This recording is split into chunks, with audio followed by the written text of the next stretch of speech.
Hello, everybody. Hello? It's Hello. been a while since we had this group all together in one place, but we're back now. Main canon returns. Did we leave off on anything important? I don't know. Do you guys I remember? don't know. Cast, chat, did anything? I think it was feel like pretty a uneventful. Pretty chill, low-key episode last time. Last thing I remember is depressed dark side, and beyond that, I have no fucking idea what's going on in any of these games. I remember Am I Right, Ladies? And then that was it. Yeah. Yeah. Sorry, I forgot. Now, I'm going to say this right up Nathan front. is just so fucking confused right now. If you don't know what we're talking about, go watch the breakpoints that we did. Yeah. They are actually canon related a little bit, so they're not main canon, but you get it. Now, Momo does have a deadline, not like an immediate one. We got several hours, but since we have that, we're going to jump into the episode pretty quick. A quick run. Do we have any announcements that are big? I don't actually think we do, but I'll put that call out. Anything? I don't think anything? so. My camera's cool. big. I don't think I'll so. say that.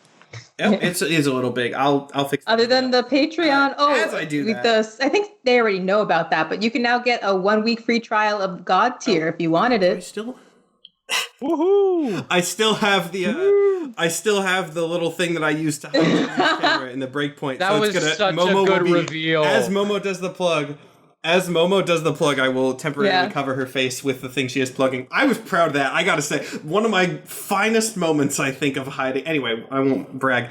Nathan, you said something in the as we were setting up to go live. Nathan casually mentioned that he rewatched part of the last episode, which means I'm gonna make him do the recap. So Nathan, go ahead. Okay, so I just watched into it. I just watched the end, but basically we all got reunited last episode. That's really all that happened. We all got reunited with the crew of the Sky Skimmer is what it's called, I believe. Time Skimmer. Technically, Time Skimmer. Time Skimmer.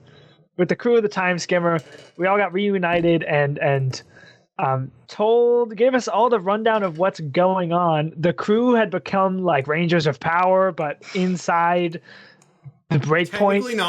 Technically not, just Rangers. the same technology. Different. They're Super Saiyans or something like that. That's Much not right. to Glib's dismay. That's not right. That's someone. It's Super not gonna be Sentai. Me. It's not going to be me, but someone's going to yell at me. It does, Sega's, that still doesn't feel correct. Oh my god. You're the one that has the. This deadline. hurts. This hurts to listen to. You want to piece this out? Oh, there it is. You want one more? I'll give you one more try. I'm so close. Sentais, there we go. Hey, You saw thank that. God. You cannot prove Jesus that, Christ. Matthew. You cannot prove that. I believe I'm a believer.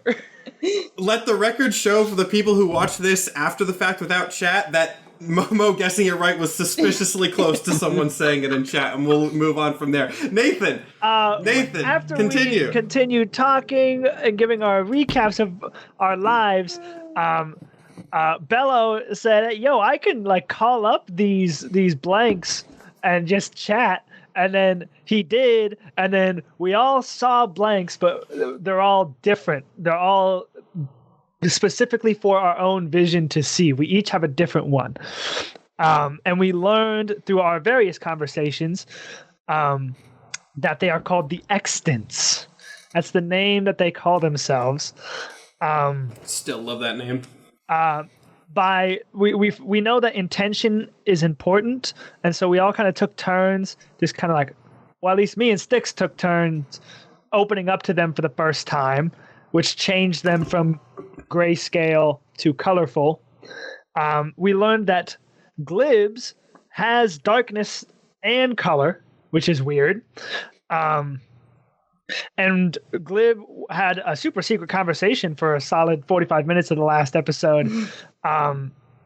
Good Christ, was it that long? No, I think it was only like 30. Okay, that's not better. That's, oh my god, I did not know. Hey, well, I won't say. I told you guys what I said before we went live, and I'm not going to spoil that, but you know. And Glib told us that he had questions about what happened at the Necrocephali Council. And he wanted to know who Emerald was talking to, because we thought that the blanks might be the higher ups. Questions and answers were very vague. He asked who Emerald was talking to. The blank said no one. He asked specifically who Emerald was talking to. The blank said his. He asked what side the blanks were on. The blank said outside of one, we exist for all. He asked who is one, and the blank said one is all. Then Glib fucking vanished, and we all heard all of our individual blanks say the phrase, "You will be tested, your place will be found, prepare." And Glib vanished. And that's where we left off. A very helpful recap. For me especially, as the person who knows the whole lore, thank you for reminding me what all you know, because I've been going over it for the past few weeks. I'm like, I think I remember what exactly I've told them so far, and I was right. I think Glib knows more than he's told us, but that's what Glib told us. Well, more that's what we all know. I can neither confirm or deny that. More things, presumably for everybody, will be revealed this episode. So, let's go ahead and get into it. As Nathan said, we ended, like the last shot of the last main canon episode, was everyone in Timeskimmer, and then Glib's just gone. I don't think we're actually going to start up on Glib, though. We are going to start with the rest of you. Glib has vanished. Among this weird cosmic riddle nonsense, Glib has just disappeared. Begin the episode. Oh, what the hell? Now, maybe this is a concern and reaction, but do we have to be worried? That feels like it was meant to happen. Yeah? Fuck you, Stiff! It feels intentional. These creatures presumably are not hostile. Well, I mean, we did. That was a heavy presumably there. But I saw this vaporize the former vessel for my god. If I trust him a little bit, I gotta trust him all the way, because otherwise it's ludicrous. It's a ludicrous day. I mean, I think we can agree that whatever just happened, we can't really do nothing about it. So I'm guessing he just got taken to his test. We all heard that, right? I guess this is kind of like the waiting room then. So we just kind of wait here to get called in. Oh man. Could this not be a group test? I would prefer to not have to do this by myself. Oh wait, I got my bestie. Oh my god, Chaos Bellow, we can go together. Yeah. But you actually are the one person who possibly might not have to do this by himself.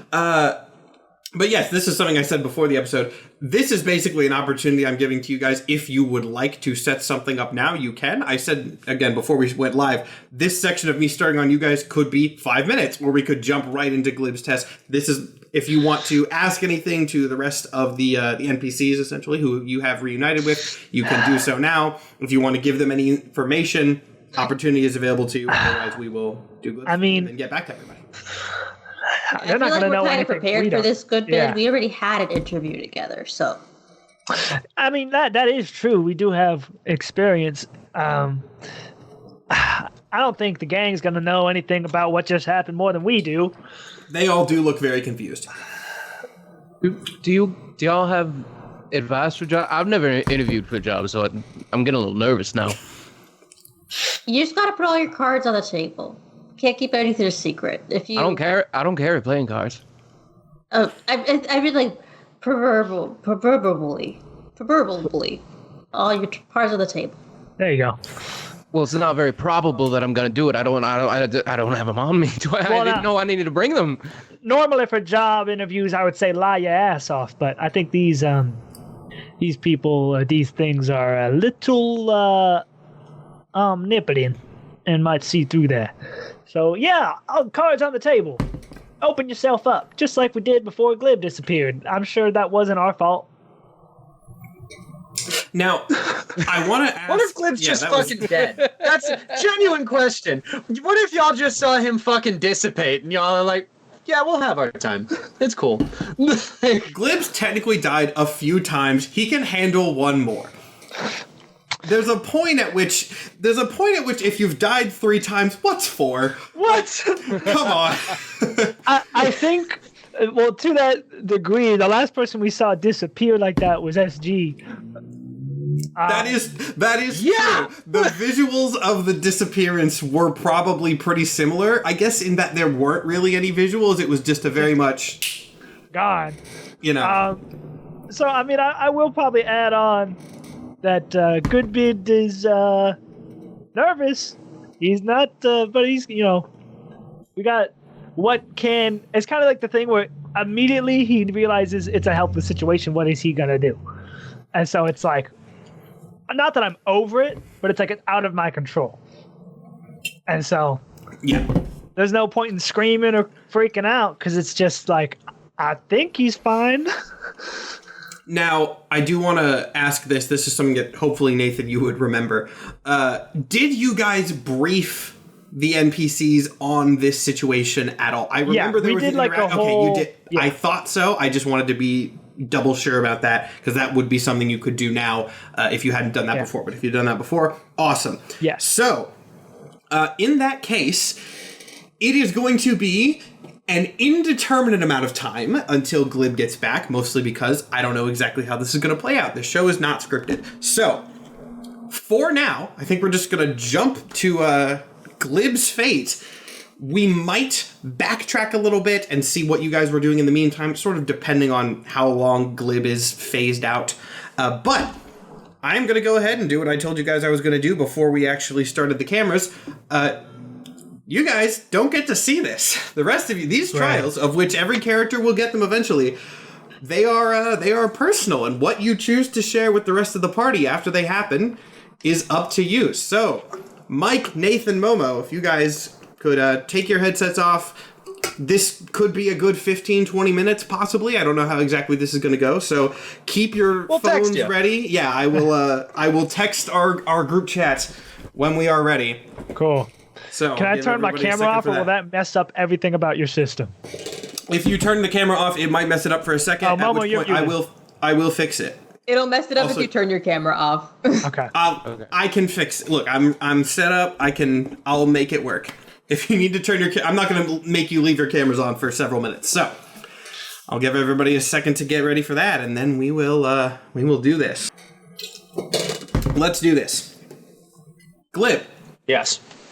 We are going to, I guess, backtrack a minute to the end of this conversation. Once again, sort of where the last episode went off, where you disappeared. Right. However, from your perspective, you have not moved, actually. Okay. There is no immediate change for you, location-wise. You do not disappear. The extant does not disappear. The others don't disappear. However, everything stops moving. Most notable, I would assume, from sound, right? Yeah. All of the rest of the party was talking. Some of the NPCs were freaking out and yelling about things. All of that has suddenly gone silent. And if you turn around, they are not moving. Just frozen in place wherever they were at the time of your vanishing. Okay. The extant is still, I don't want to say mobile, but you can see the colors in its form are still shifting around. It doesn't seem to be in stasis like the rest of them, but it does not speak yet if you would like to say something to it before shit starts to go down. I'm having a hard time remembering. I know that they said you will all be tested. Did I hear that and then disappear, or was it they said that after I I think it was I heard that and then I disappeared. Yes. Okay. Yes, it was the line about being tested, and then there was like a brief moment, and then you vanished again. From Glib's perspective, right? I didn't go anywhere. Everything just stopped. It said that. Yeah, it said that, and then everything went silent and froze. Like immediately? Like it went from, you will all be tested, and then everything stopped? Yeah. Okay. Glib obviously notices that. Actually, just for flavor, I'm going to say you didn't hear the last word. The line prepare only went to the people who had time to do that. Got it. All right. So you just heard you will be tested, your place will be found. Everyone else heard prepare, but Glib's going now. Okay, everything goes silent. I think I remember I was looking at it. I think I was looking directly at it when this happened, because was I the only one who could see it when they said that? Either way, you were looking directly at it. Again, since these things are subjective, it doesn't really matter where everyone else is sort of looking at it, because I was sitting at the table, I explained everything that I heard, and then this happened. So, looking at it, everything goes silent. Glib just kind of, as soon as everything goes quiet, hesitantly looks around the room. I think it was Goodbid or someone sitting next to me, and he just kind of like pokes them to see if they move at all. Then I'm assuming they're like statues and don't move at all. Yeah. Okay. Pokes to see if he moves at all. And he looks back up at the extant and just says, "Are you testing my patience? I'm not sure what's going on here." The thing speaks once again in that sort of chorus of a million voices that I usually describe. I wish I could imitate that. I need to see if I can get a voice changer like you have, but I'll figure something out later. However, it speaks in this this very ethereal, magic, creepy chorus of voices. Right. And it says, "Why are you here?"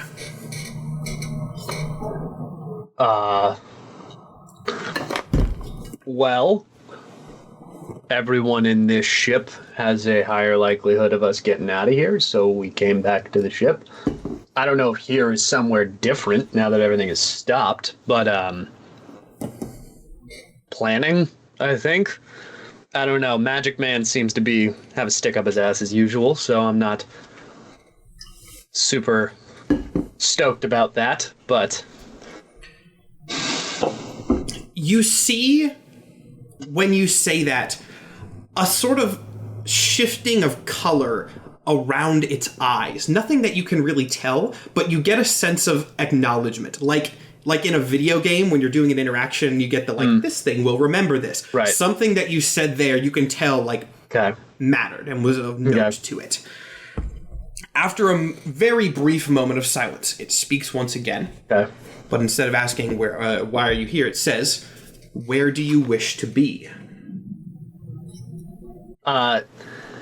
That one is a little bit, since it's less mysterious, that one hits a little harder for Glib.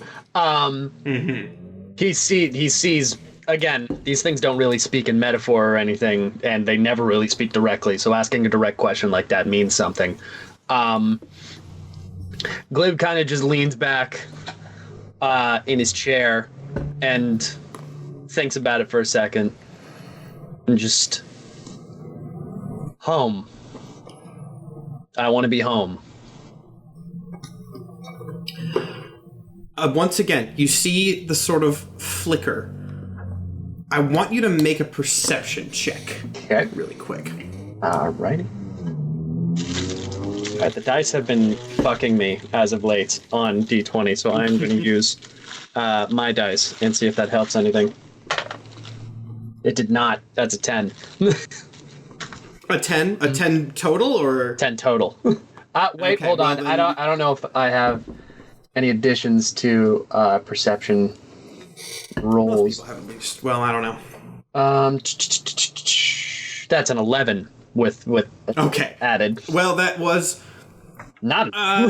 You know what? An 11 is an over 50%. I'll give you something small. Okay. You start to see some sort of distortion. It's very, very faint, like almost a blur, just sort of everywhere in the room. Like your vision is starting to blur, just barely. Okay. Now, again, you don't. That was 11 is just going to sort of get you that. I'm going to move my eyes around to see if it kind of follows, because it's just like a slight blur on the edge of my vision, right? I will say, we're moving your eyes around.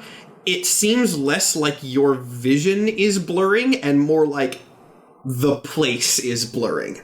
Also, notably, the extant and your body are not, which is probably like how you can tell, comparing. Yeah, just like looking at my hand compared to Goodbid's face or something. Like, yes. Just, okay.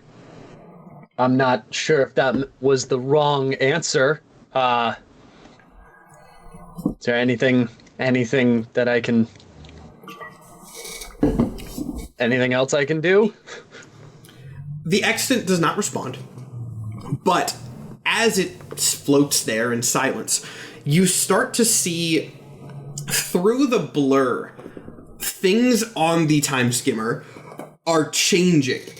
And you kind of tell that the more futuristic spaceship-like aspects of it are vanishing. Okay. It seems to be returning to the sky skimmer form, the wooden, more classic pirate ship form that you, not came to Backspace on, but before you came to Backspace. Got it. Everyone in it is still frozen, but the surrounding is shifting. As the ship slowly turns back into what it was before, is it like fully transformed now, or is it still like slowly transforming? It is transformed. It's not instant. It is still in the process, but it's going pretty quick. It's not like this is, going to take 5 minutes. Glib stands up, kind of taken aback. He's not going to say it, but he's kind of hopeful that this is literally the extent, like time traveling them back to where they're supposed to be. Like, he doesn't actually believe that's what it is, but that, like, small part of him hopes that it is. Like, it was that easy the whole time. Mm-hmm. He just kind of stands up shocked. Like, he's not going to say anything to the XN or anything. He just sees this happening. After a moment, you see the surroundings fully turn back into the wooden ship. Again, everyone in there is still frozen. Okay. But as you look, you start to see blurs around them as well. Most notably, the futuristic armor that the crew is wearing is fading as well as they, I don't want to say revert, but start to resemble more what they did before coming to Backspace. Okay. Seeing this happening, Glib is going to speak while he's seeing this and just, what are you doing? What's happening? What is this? By the way, is everything still blurry? Like, can I still, like... The blur was the transition as things stopped changing. So yes, that should have been more clear there. No, so I guess at this point, the people are kind of blurry, but the ship has stopped. Got it. Or returned to normal. Yeah. The extant does not yet respond. Okay. Glib is going to, like, he stood up from the table, he's looking around at everybody slowly, like, reverting back to what they were before we were in Backspace. And he's gonna walk over to, I'm assuming, where the nearest window porthole is on the ship, so that he can see outside and see if they're still in the hangar. Good call. You are definitely not in the hangar. As you look out, you see a landscape, and you don't recognize the specifics of the landscape immediately. Okay. But given the context of where you were and where you are now, and I guess maybe some like vague things on the horizon, you are looking out over Vontrell from up in the sky. The ship is in the air. Okay. But you are looking out over the continent that you came from. What are you doing? How are we back? I thought this was impossible. What are you doing? The extant had not moved up until this point. When you ask that, you see, I mean, you can't really tell since it's an outline of its exact movement, but you see sort of the markers of its eyes turn to look at you. Only when you ask that, but it does not yet speak once again. Okay. I damn near started a war for this, and it looks like you just brought me back to where I wanted to be. I've seen you since day one. You could have done this the whole time. The creature... this is a kind of cool visual. Its eyes are already turning to look towards you. You see the outline of its body shift, with the eyes not moving, as if its body is sort of aligning with its head to turn and face you fully. And it says, "Gaze upon the world. Are you finished?"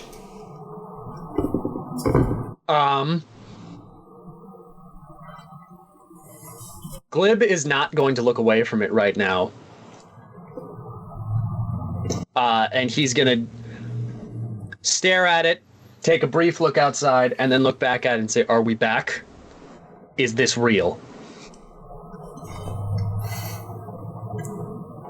You see a slight head tilt from the thing, as if to say, like, what do you mean? It seems to not understand some part of the question, what part of the question you are not sure. Okay. But something you've said has confused it. Glib is going to point out the window and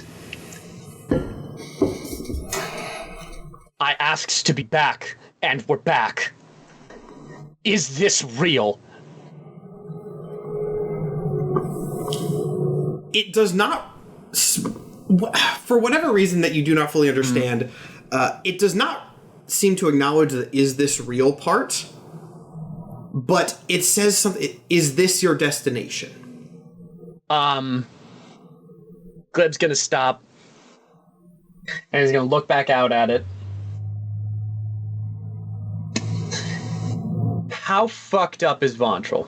Like, is it still, like, does it look pre or post Blank's attack? Like, oh, okay, I'm trying to think, there actually would be a good visual indicator of this. yeah, because, like, Rift Reach is gone. Yeah, I was gonna say, as you look out, we'll say it's sort of off in the distance, which is why I didn't describe it immediately, you can see the very large Kraken corpse. Like, on the ground, so which means that it is a more, well, time is weird, but a quote-unquote from the series timeline, recent Vantral. Glib, seeing that, is going to, like, lock onto it, and there's no way that this thing would know that that was there if it wasn't real. In Glib's mind, he's like, there's no way this thing knows where I'm from and what the world looks like, because it's not from there.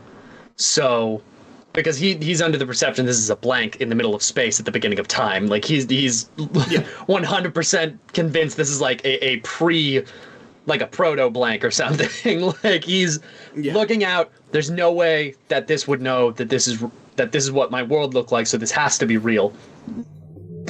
And Glib is just gonna go, oh my god. Yeah, this is where I am supposed to be. You see, as you look out, it's very slow, but the ground is getting closer. While everything in the ship is still frozen, the ship is descending. Glib is going, as he's looking out the window, he's thinking back on what the extant said. And he's like, has his hand on like the windowsill as he's looking out of it.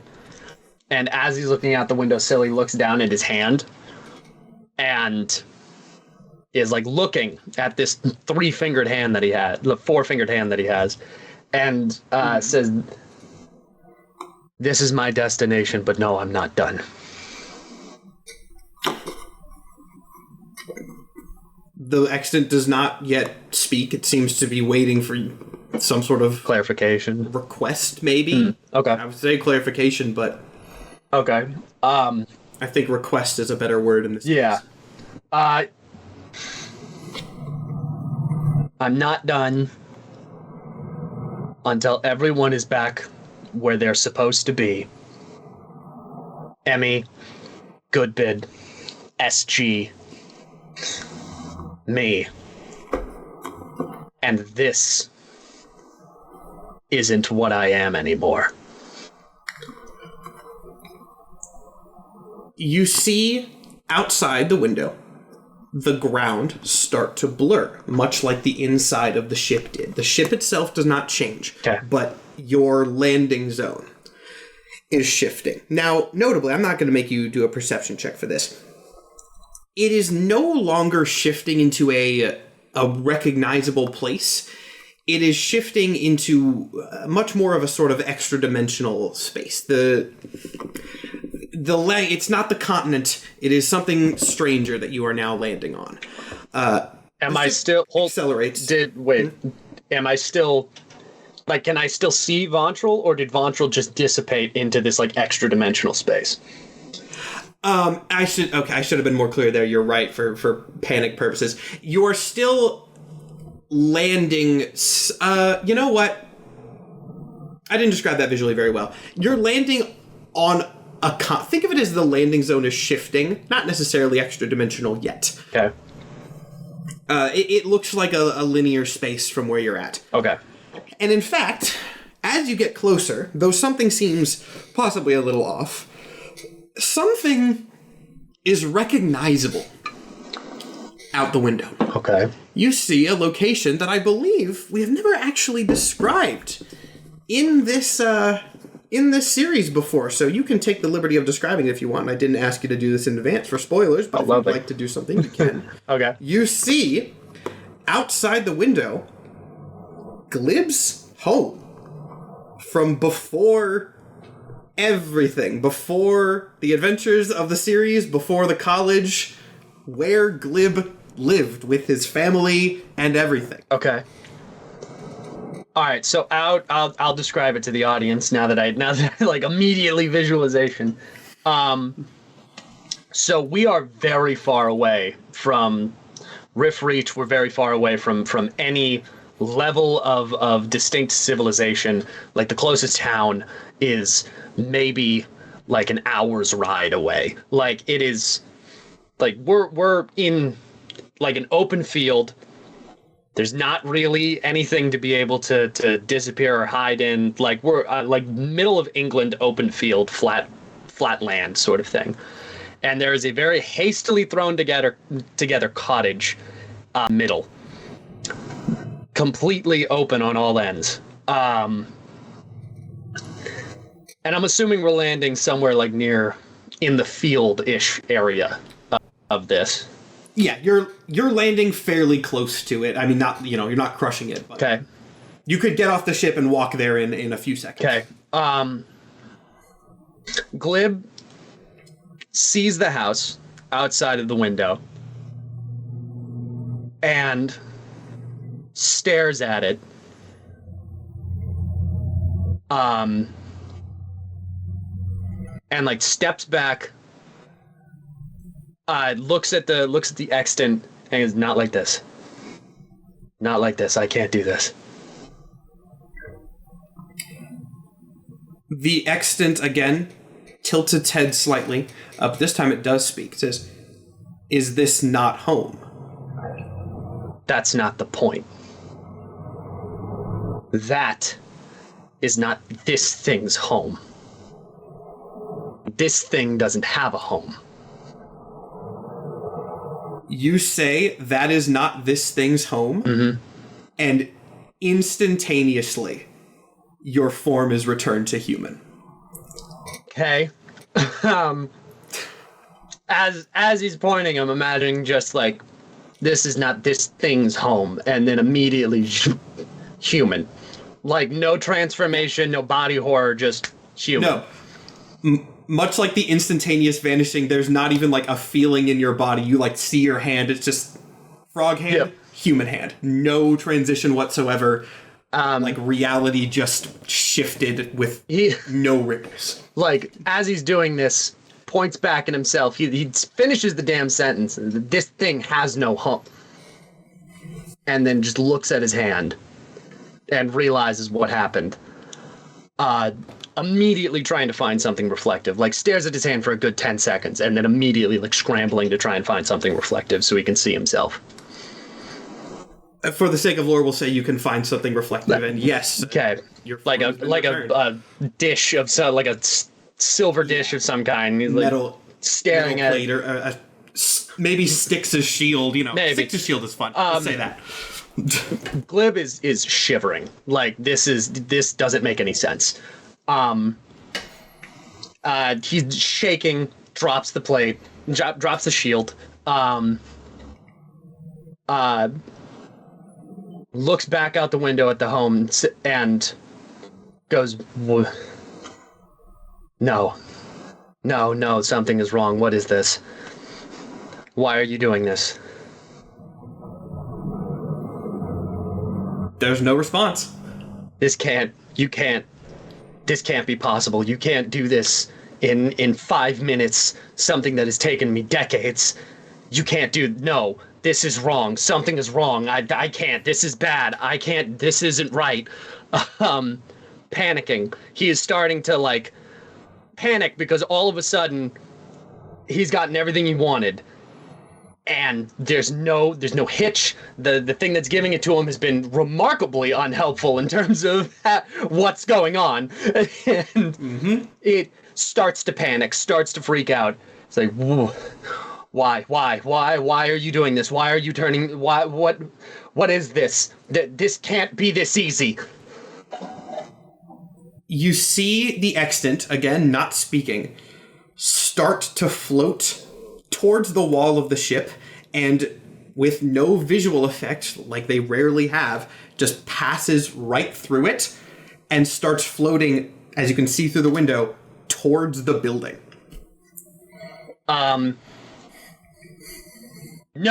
you can't run from this! He reaches out his hand for stick and has it come to his hand and immediately runs for the closest door to try and catch it. You exit the ship, leaving to see your, I don't have a good, a few, maybe like 50 feet out from the house. Relatively close, right? For a pirate ship landing there. But when you exit the ship, the extant is already gone. Presumably having, reached its destination in the house. It was moving pretty quickly when you were looking out the window. Right. However, when you step out of the ship, that is where things start to get even stranger than they already have. Even stranger? Okay, great. Even stranger. As you step outside of the ship, this is when the landscape starts to twist into that more extra-dimensional nature. Real Doctor Strange visuals going on. Mm-hmm. The pathway, I imagine, sort of a rough gravel pathway, maybe, between the ship. Definitely not. Building. Hold on. Just for visual, this isn't really plot relevant. Go for it. Notably, everything around this house is like flattened out, chopped down, softened out so that you will not get injured no matter what you do, even if you fell full force onto the thing. So the pathway up to the house is either very soft dirt or sand. There's no rocks in inconceivable distance. You can see that there is a very defined pathway that goes very far off into the horizon towards the nearest forest to be able to chop down trees. And it is also sand for quite a considerable distance. This entire area is designed around the idea that you can't get injured no matter how bad your luck is. I like it. However, this soft sand pathway, then, it starts to stretch as the building gets farther away from you. The rest of the field around this pathway sort of drifting off, kind of expanding into, like I said, this sort of extra-dimensional Doctor Strange-like space. Okay. As the path continues extending, winding, twisting outwards, physically separating you from your goal here. Okay. I will say, Glib's goal wasn't to get to the house. Glib didn't think it was going to the house. Oh. Glib thinks that it is trying to get away from him because now he's asking too many questions. No. I'm saying this for Glib's mentality. He sees this happen. And while that is panic-inducing, he is in this thing needs to answer my questions. And since he didn't see it go into the house, he turns around immediately and is looking for where it is outside of the ship. Before realizing the only place it could possibly hide is the house that's like super far away. And Glib takes solid fucking second. Like he does not want to go back in. Not right now.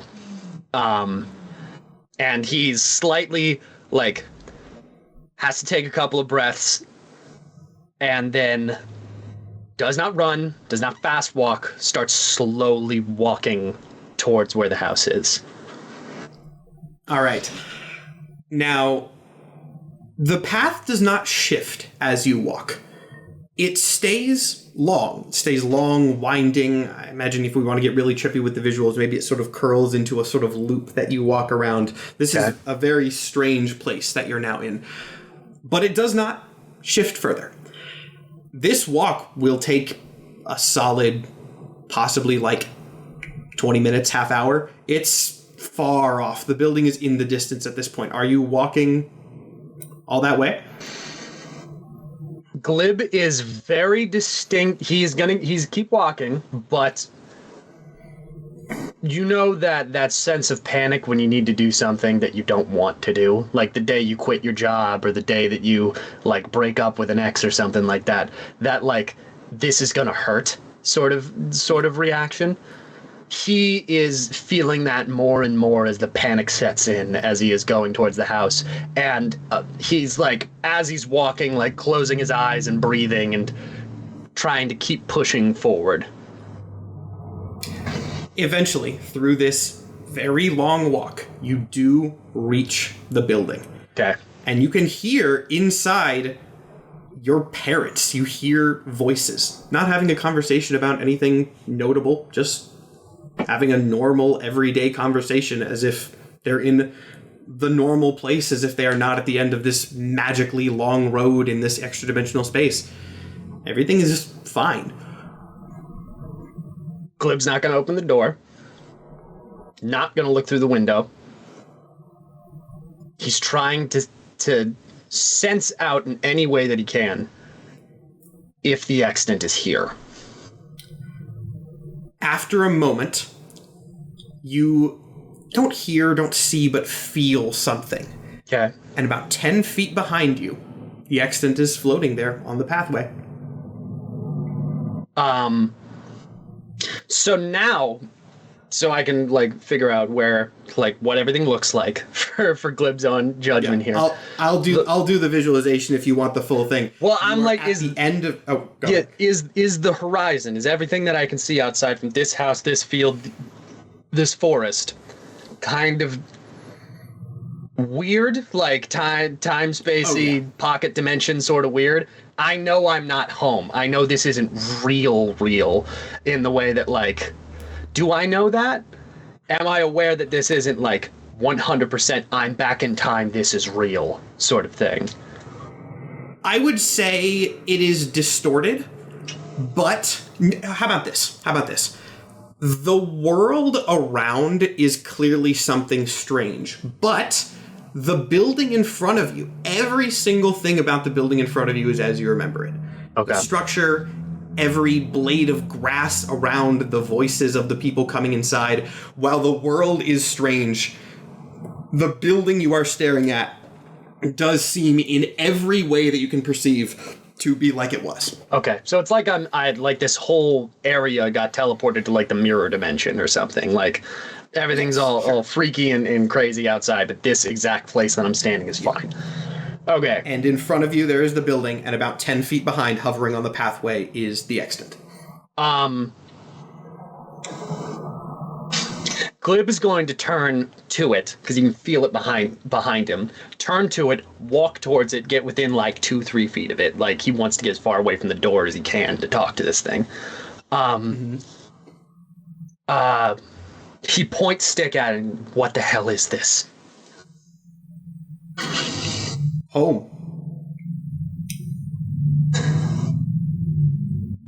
What's the play? Why am I here? Why am I here? Why are they here? Why are they in there? This is home. Glib's gonna stare at it, taking it in, very confused. And he's gonna stand up for a second, and he's look out at the weird-ass horizon, and he's going to take a look at his arms and his hands, and he's going to look at his shirt, at his body, and he's looking for scars. He's looking for evidence of his lived life, evidence of any damage he's taken, any bad luck he's ensued. He's looking for the scars that he's usually covered in, the burn marks, the everything. Like, he's looking for all of that. You don't see any of them. Well, actually, no. That's not actually true. No, hold on. I got that entirely wrong, because Glib would have them. This is actually, that's perfect. That's a perfect narrative parallel. This is not like Dreen's vision that he put you in. This is how things were. So there are the scars there. They do exist. Okay. This is how things were. You have the same marks of bad luck. And, notably, as you look at this, you start to see just out of the corners of your eyes, though if you turn to look, you'll see it plainly. The strangeness of this place is starting to come into line. Very slowly, but noticeably. Okay. The world around is becoming more normal. He's gonna look out at it as it's slowly, like, becoming real. Glib staring at it, he looks back at the accident and says, if I take this, what happens to everyone else?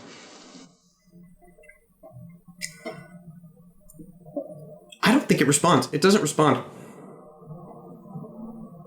I don't know why you're giving me this.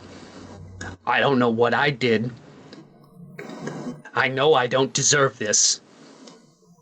But if I take this, what happens to Emmy?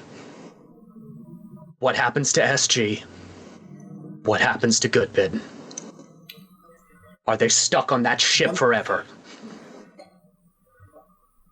Oh, since you said, are they stuck on that ship forever? Mm-hmm. I'll add this. The ship is fading as everything else is returning to this sort of normalcy. Again, normalcy of what it was. Mm-hmm. The ship in the background is fading. Okay, he sees that. That's not a good sign, because that's his out. That's if this is fake, that's his out. He goes, I need you to answer me right now. What happens to everyone I care about if I take this? Because I will not leave them behind. You ask it, what happens to everyone else if you take this? And after a brief moment's pause, it responds, you will never know.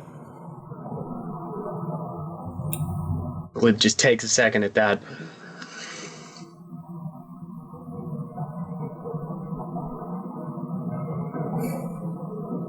Very, very, very in his thoughts right now. And feels the time crunch that he's on because he can see the ship fading.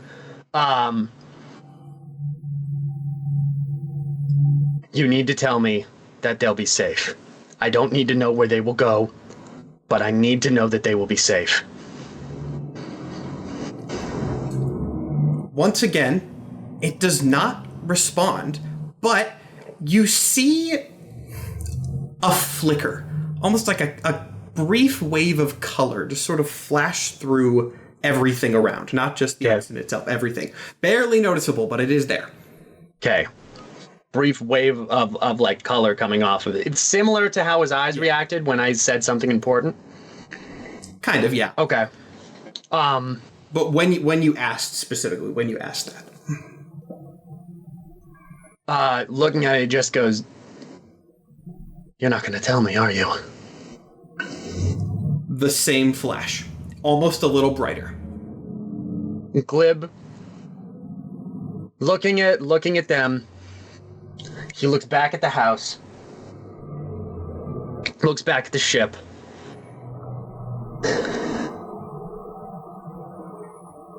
And Glib just, not like this. I've done too much to reset. I've done too much to go back exactly the same. This isn't right. This isn't how I wanted things. I have people I need to protect. And he looks back at the house, and just staring at it for a second, just goes, I'm sorry. And walks back to the ship. Walks through the accident, around the accident, starts walking back towards the ship. Perfect. This is how we'll do the visuals of this then. With every sentence you say in that very good speech, there is another flash. Brighter and brighter and brighter each time until you eventually step through this thing. And as you step towards it to walk through, the entire space around you goes black. Just floating in nothingness. No ground beneath you, no ship in front, no building behind, pure blackness. This holds for a second, but before you have time to really process it, there is a blinding flash in front of you. Okay. Massive, taking up your whole field of vision. And that coalesces into the form of the extant, but huge, cosmically big, like celestial-sized thing floating out in front of you. Bigger than anything that you have ever seen, barely, enough for you to comprehend. It is massive. Okay. And in the same echoing chorus that it has said to you a million times, but deafeningly loud, it says 2 words: rise relentless. And you're back in the time skimmer. Just completely normal back in the time skimmer, said like with everybody. Back in the time skimmer with everybody, frog form restored. Back to totally normal. At least it seems that way, possibly. I'm gonna text everybody to come. Okay, should I wait for my reaction until everyone comes back? Sure. Okay. Totally back, totally normal. Glib is back in the chair, staring dead straight forward, and breathing very, very lightly, like just almost hyperventilating. And shakily looks back at his hand and just stays staring at it for a second. And that's where I'm at. So you're back now. You're just back? Oh, yeah. Mm-hmm. After a few minutes, which I should note for Panda specifically, to everyone else, a few minutes, he's just back where he was. So did you pass? What? Did you pass? You're back. I told you he wasn't dead. You good? Glib stands up after a second and looks through like the closest porthole outside to see what's outside the window. I'm assuming I see the what is usually out there. Yeah, everything's fine. Everything's fine. Was there something else outside the portal? Glib looks outside the window for a second, and you just hear...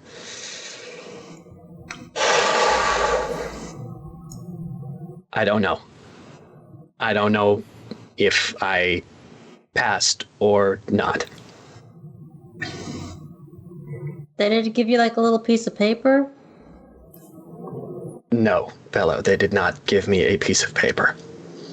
Oh. What was your test?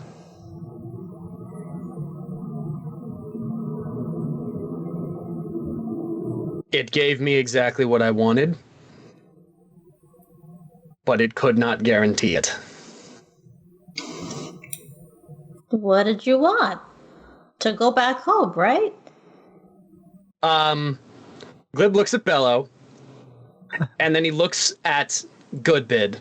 Yeah. And kind of just gives him like a, sort of like head nod. Yeah. That's right, Bellow. Go back home is definitely a big part of it. Well, if you went back home, why are you here now? They couldn't tell me what would happen to everyone else. Oh. Huh. So you went somewhere.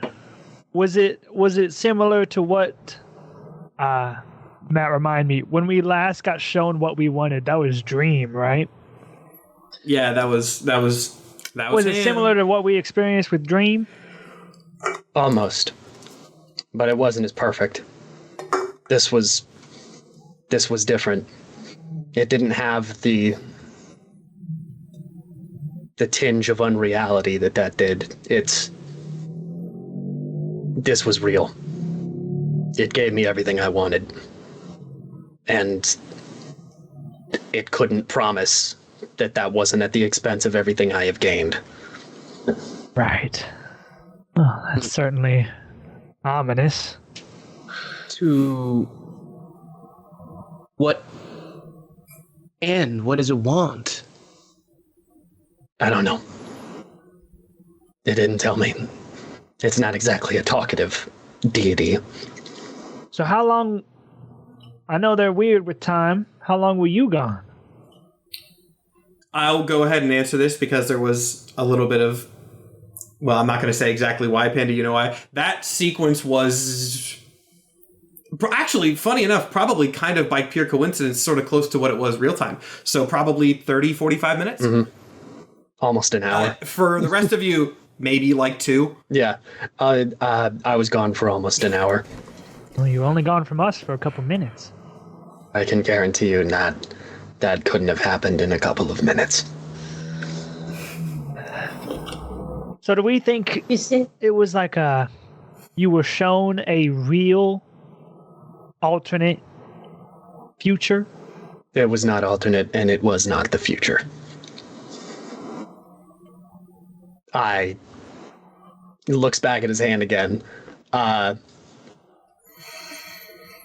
was what I was before. Everything was. It wasn't new. It wasn't changed. I was me.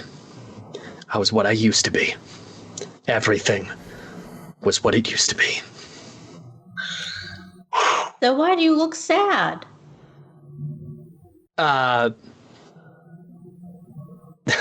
Glib is again gonna look at Bellow very much like, I can't answer that and maintain my composure.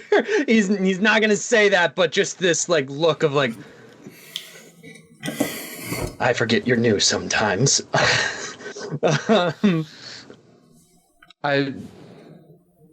I think we appreciate how much this is clearly taken on you, and I think we can decompress. Is there anything else we need to know?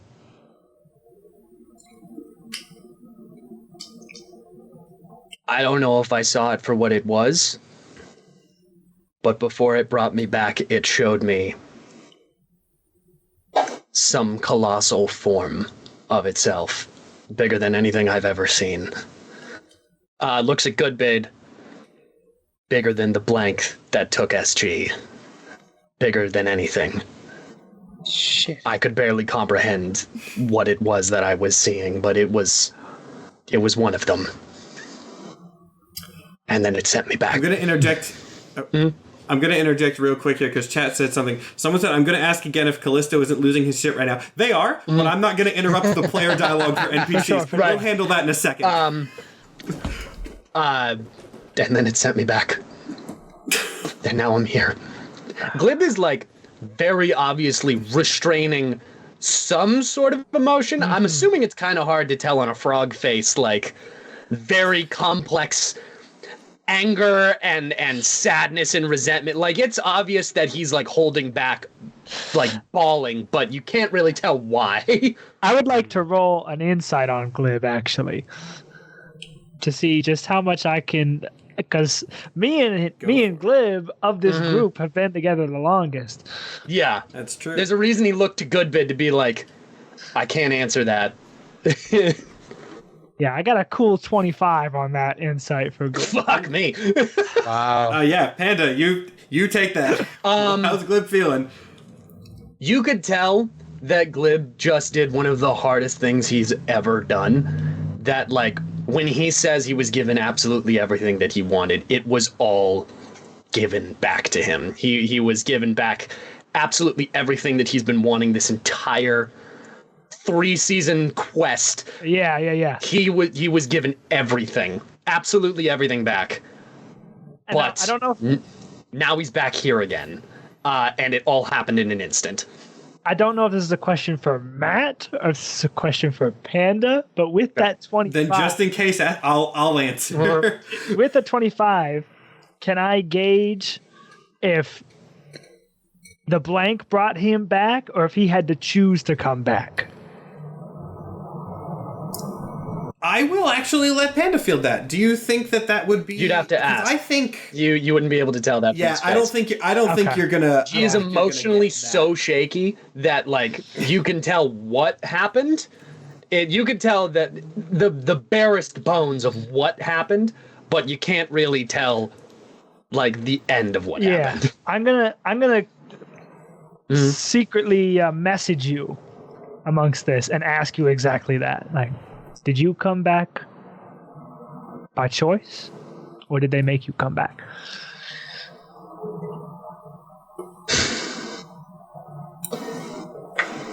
It would have let me stay, but I wouldn't know what happened to everyone else.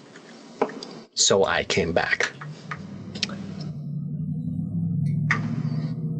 I'm not going to say anything. Glib won't say anything out loud to that, but he notes that for sure. Got it.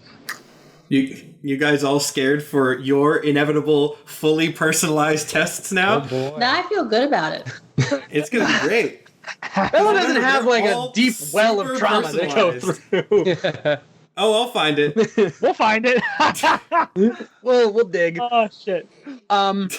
Glib just kind of takes a second, and sensing that everyone is mostly done with their questions, or not really giving a fuck if anyone is done with their questions, just kind of braces himself against the window and is just like disassociating is the word I would use for it. At this point, I will go ahead and sort of acknowledge what has been happening this whole time, which is all of the NPCs absolutely freaking out. The thing is, I don't really have to give them all individually because everyone is basically just shouting the whole inevitable what the heck just happened. Callisto, most notably, I think everyone else is being like more confused than everything. Callisto is just kind of has straight up gone over to you, Glib, and is like demanding answers. How close is he to me? He's progressively closer for the longer you don't answer. Okay, so that just for the audience here, this man is yelling at the most traumatized member of the party to give him answers, knowing that this man is very quick to violence. He knows. Glib, as he keeps getting fucking yelled at, as he's trying to like calm down, like he's trying to dissociate and get out of this situation, Glib, as soon as he gets as close as possible, grabs Callisto by the collar, pulls him in, and goes, "If it looked at you and gave you Polnaris back, and you didn't know if the rest of the world would work, would you come back and ask me again?"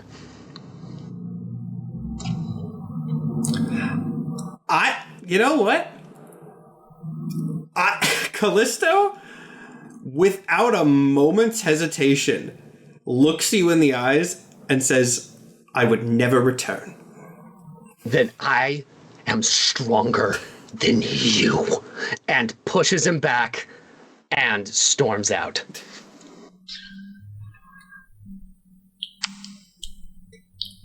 So I guess the question is, when are we due for our tests?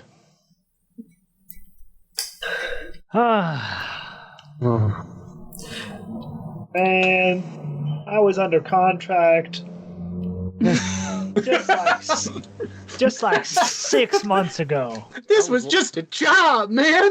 I was walking rat dogs, man.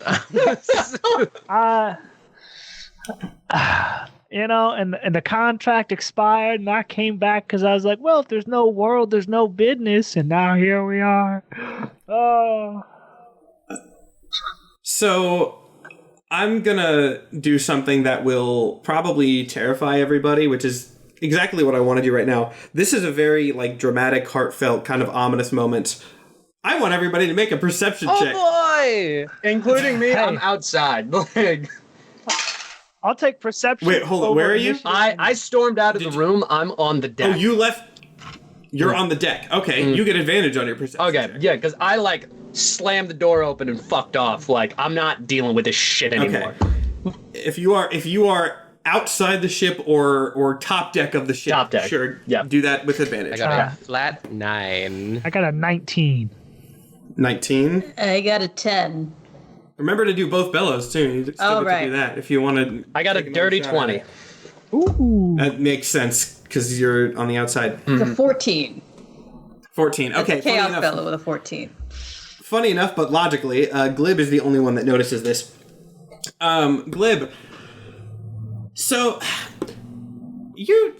you know what Backspace is. I mean, obviously, the exact sort of cosmology of it is largely a mystery because it's very weird and very confusing, but I think you know at least the gist of it. And so you can probably guess that it's very bad that a big hole has suddenly appeared in the hangar door. Glib sees this. Oh, for fuck's sake! And slams back into the fucking room. Everybody, we gotta fucking go! There's a hole in the hangar!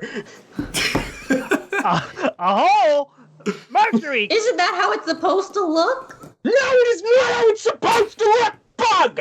Let's go! I believe the second hole is whoa, bad. dude. Whoa. That's a very strong reaction to a very serious question. I think it's loaded. A lot's happened, Bella. Give him grace. Glib is very much done with Bellow's questions. Mercury, can you get us up in the whatever this is? Get us. Yeah, so Mercury quickly rushes over to the wheel of the ship, which is notably on the top deck. So he, of course, also sees this big hole that has opened up in the hangar door. I'll go ahead and remind everybody, because it has been a while since we've seen the outside of this. The hole is very strange looking, given that it is basically just, it leads to a sort of just pure white empty void. There's not really anything out there, it's just there. That's kind of what we saw before we came here, right? Yeah. Oh yeah. That you flew through the empty void and you got here, and now that empty void has somehow opened back up, which is fantastic. Several levels of problem. Okay. I have a question about the look of the hole. Is it like a person-shaped hole? Is it like something punched its way through type hole, or a perfect symmetrical circle hole? Perfect symmetrical circle hole is there. Glib looks at the party. Did we all get off the ship? Like I said, let's fucking go, or are we still inside the ship? Oh, you want to get off the ship? I thought you wanted the ship to go. No. I'm not saying let's take the opportunity. I'm saying there's a hole that leads to where all the fucking blanks are. Seeing the hole, Glib goes, "Do you want me to try plan A again? I can call him. This is his ship. He'll know what to do about this." I mean, we want to talk to the guy. He feels above our pay grade. No, most definitely. Okay. Glib, again, on the deck, screams, staring at the hole. "Emerald, we got a fucking problem!" Okay, let's see. How do I want to handle this? Are you guys, I guess I should know, are you guys all just like, where are you all? Are you on the top deck of the ship? Are you off the ship? Where exactly are all of you I do think I individually? went on the top deck to take a look at. Yeah. Agreed. I assumed we were all on the top deck now. Yeah. So with a little sort of, I don't want to say poof, that sounds wrong, but like a little plume of smoke. That plume is better. Emerald somehow just walks out of, I'm actually going to say if you're all on the top deck, he walks like out of the bottom deck of the ship. So dramatic. And then he looks at Glib. Again, you can't really see his facial features, but you can just tell that he's annoyed. Turns around to see the hole. And for the first time ever, you see Emerald worried. Ooh. Oh, that's a new one. Yeah. Wow. This is an episode of scaring everybody. I didn't know he was capable of anything other than snarky comments. Yeah. Glib's gonna go like, "Listen, man, we can fight later, but we got a fucking problem, obviously." After a moment of silence, he just finally sort of chokes out at Glib, just, "What did you do?" What did I do? This just fucking happened, man!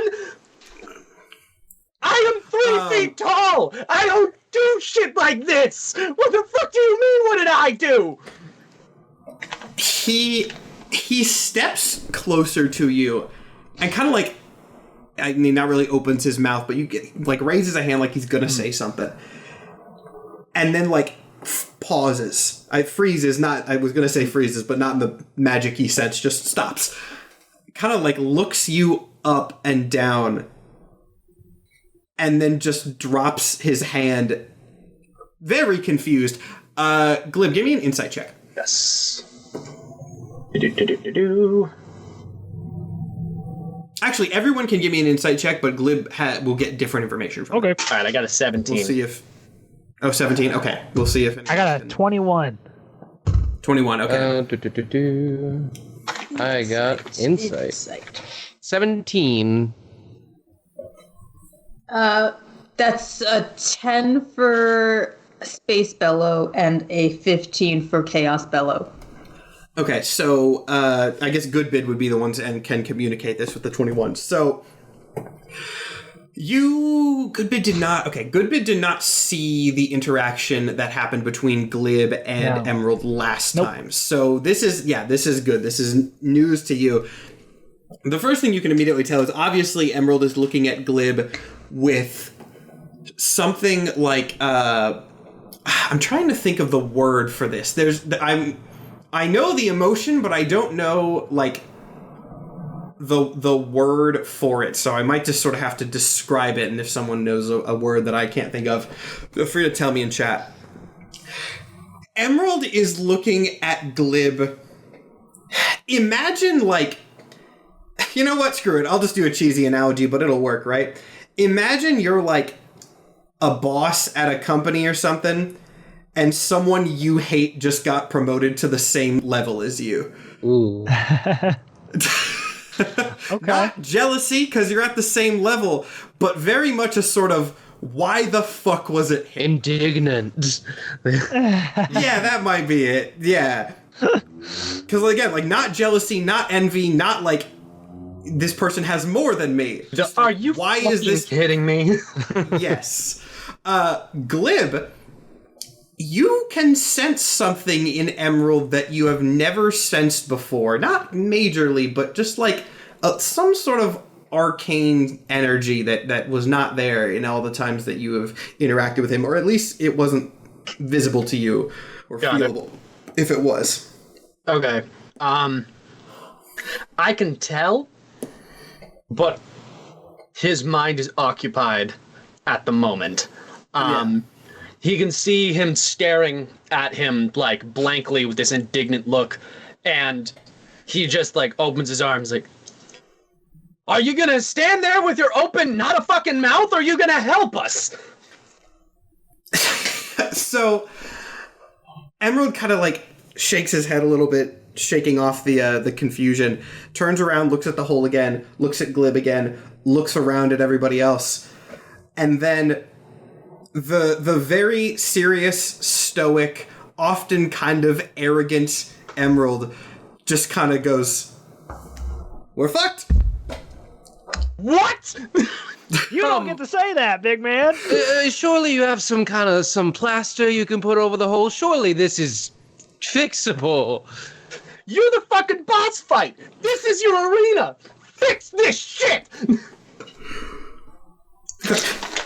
This was not supposed to be a cosmological possibility. I mean, we can hope that nothing has gotten through yet. We can hope it's just a hole, and maybe somehow the border has been removed, but nothing can still cross. I don't know. Okay. You had more to do with this than I did. Glib's gonna go, hey, hey, and he touches the side of his head. And he's like, listen, science guy, I need you to forget everything that you know about what can and can't be possible and realize where we are right now. There was a fucking hole in the ship you built. There has to be a way to patch that shit, and we will deal with the fact that there was shit in here, possibly, when we fucking get there, but we need to fix that now, okay? Emerald kind of like slumps back against the railing of the ship. Yeah. And kind of like looks over everybody, sort of directing this to everyone and not just Glib specific, and kind of goes, if you want to be technical, there's not a hole. What do you mean? And? But it's not that there's a hole there, it's that there's nothing there. Oh. There's not a hole, there's not space. It's gone. I can't touch it. He gestures at the space, is gone. Is that not just how a hole works? What's the other goblin? What's the other goblin on the ship? Oh, you want to take it or I'll take him if you want, but I can do Cog. What's going on up here? Glib turns around. Tell me Cog's holding something, like anything. A mop. Okay, Glib's gonna grab the mop and fucking spear chuck it at the hole to see if it does anything. No! Oh, I'm so fired. Oh, the mop. Cog, I'll vouch for you. I think I... Oh, they told me not to lose You the just- mop. Swipes it out of his hand and just chucks it at the hole. Because he's like, okay, there's nothing there. If we put something there, maybe it'll change. Like...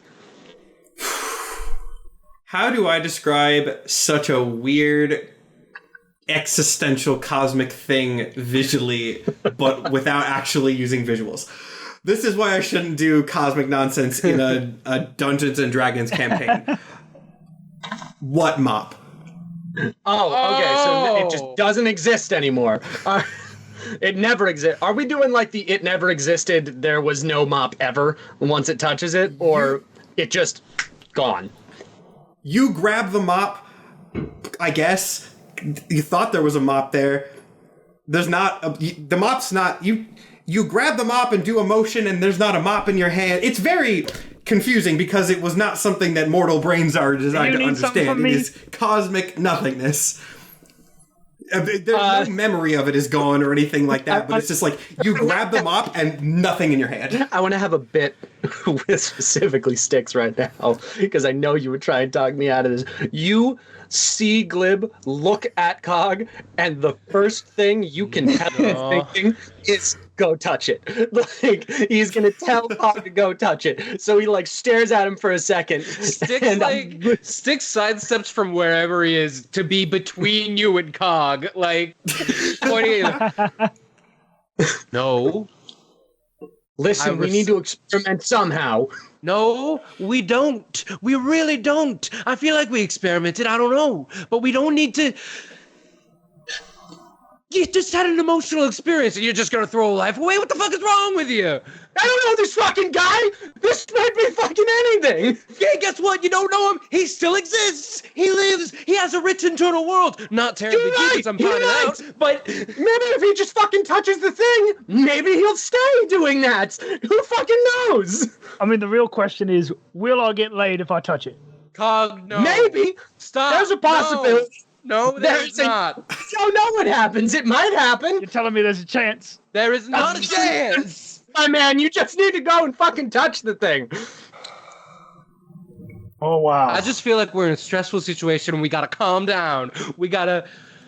You know, the best way down? Getting laid. So if you could go over there and touch it, there's a possibility that you could get fucking... Stop it with the sex talk! Stop it with the sex talk! We gotta deal with the hole! Stop with the sex talk! We gotta deal with the hole! I don't know, Six. He's making a lot of sense right now.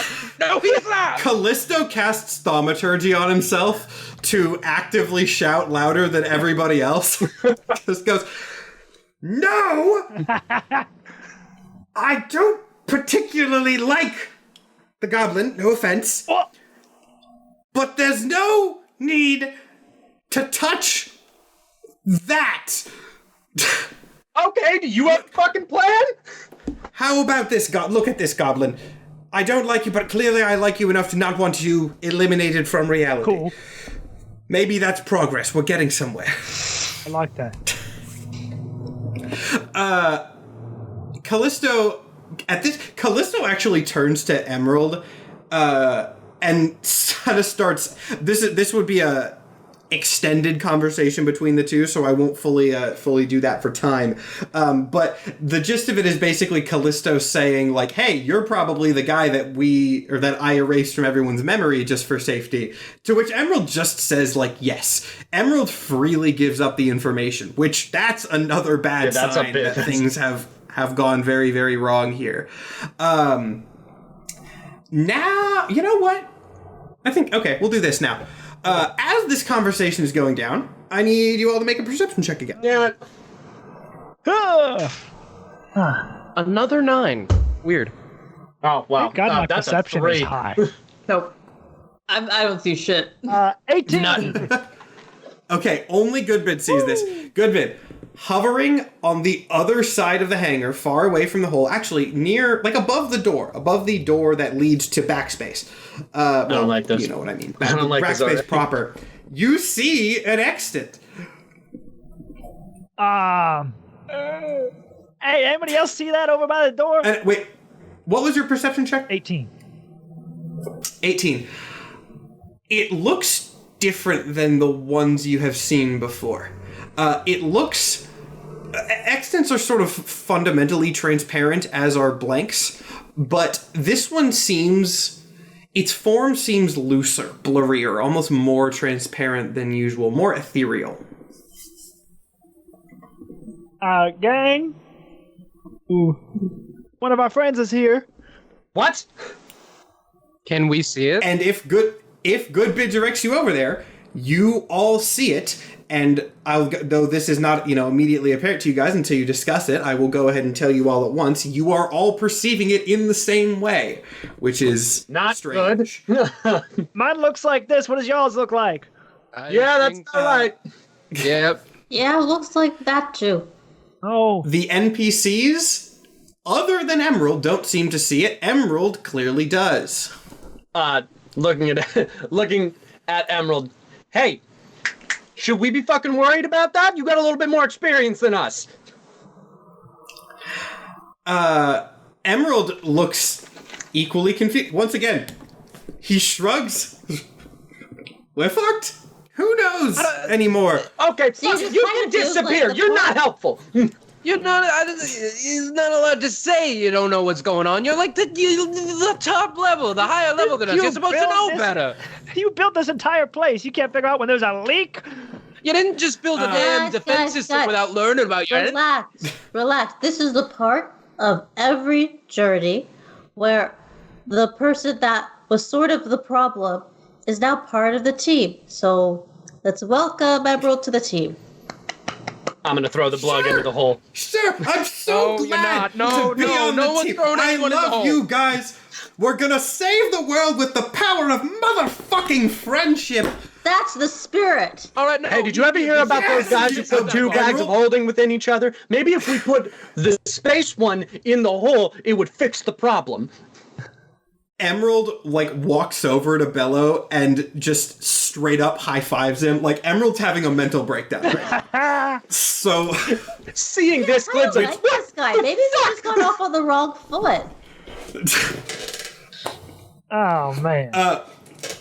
Now, the, Callisto at this point drags Doc and Mercury back into the ship, muttering something about trying to, get the engine working, at least something, because he can't see it. He figures he's not going to be helpful at this stage. However, the extant then starts to leave. It starts sort of floating backwards, and then just kind of goes into the wall. We all saw that, right? Is that... Yeah. Uh-huh. Track it. And then, the door opens. The door under it opens, revealing a figure that you have not seen before. The figure is hovering a few inches above the ground in a very sort of limp position, just sort of arms down by his sides, legs just outstretched, not really actively moving at all. It appears to be a tiefling, though it's a little hard to see because the upper half of his head is entirely bandaged, though it doesn't look like it's sort of a medical bandage, almost like a blindfold but larger, covering again the whole top half of the head, with the horns unwrapped, poking through. No eyes are visible, no nose is visible. Mouth you can see, but the horns and the red skin are the only things that identify this figure as a tiefling. The figure then starts to float forward very slowly. And you see, on the door frame, the outlines of claws. Massive clawed hands grabbing and crushing the door frame as this thing floats forward. And then on the other side, the same thing. Invisible hands. You can't see the hands themselves at all, but you can clearly see the indentations that they make in the metal.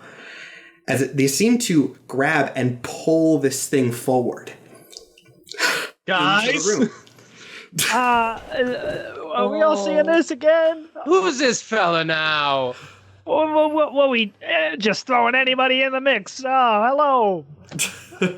Can we kick him into the hole? Every day it's some new goober entering the fucking frame. How quickly is everything fall. being destroyed around us? So yeah, you can see, like, the, once again, as this thing slowly moves forward, you can see sort of the warping of the metal let up. The dents are still there, of course, but you see on the sort of scaffolding floor of this walkway, you see the claw marks, as if it is again being dragged forward by these absolutely massive invisible hands. Right. All right. Hey, Emerald, did you have a guy hidden in your basement? I have a few, not that one. I don't know that one. Well, I mean, we got a problem. saw- Someone broke into your house. You we saw literally have to time travel to get here. How do you not know? Well, we saw the guy thing. He probably passed his test too, I guess. Test? How do you know about a test? Oh, I passed that a while ago. What? And how don't you know what's going on? I have some idea. Well, my job, I keep this place. Okay, that's my thing. It's still crawling. I don't know what you do. He points at Glib. I don't know what he does. He points at the new guy. I don't know what any of you are gonna do if you pass. But I keep the place. I keep the place hidden. Well, you fucking failed, moron! There's a fucking demon! Well, if he's your coworker, maybe you have stuff in common, things to talk about. It's just he's accelerating really quickly towards us. A good point, actually, there, Bellow. He is getting closer. Like, I am taking note. He's not moving Glib's gonna fast stick because his he's hand being out. ominous. Glib's gonna stick his hand out to call stick to it, and as soon as it hits his hand, Glib's gonna hold it and go, kill the demon, stick. And let it go, and just let it fucking go.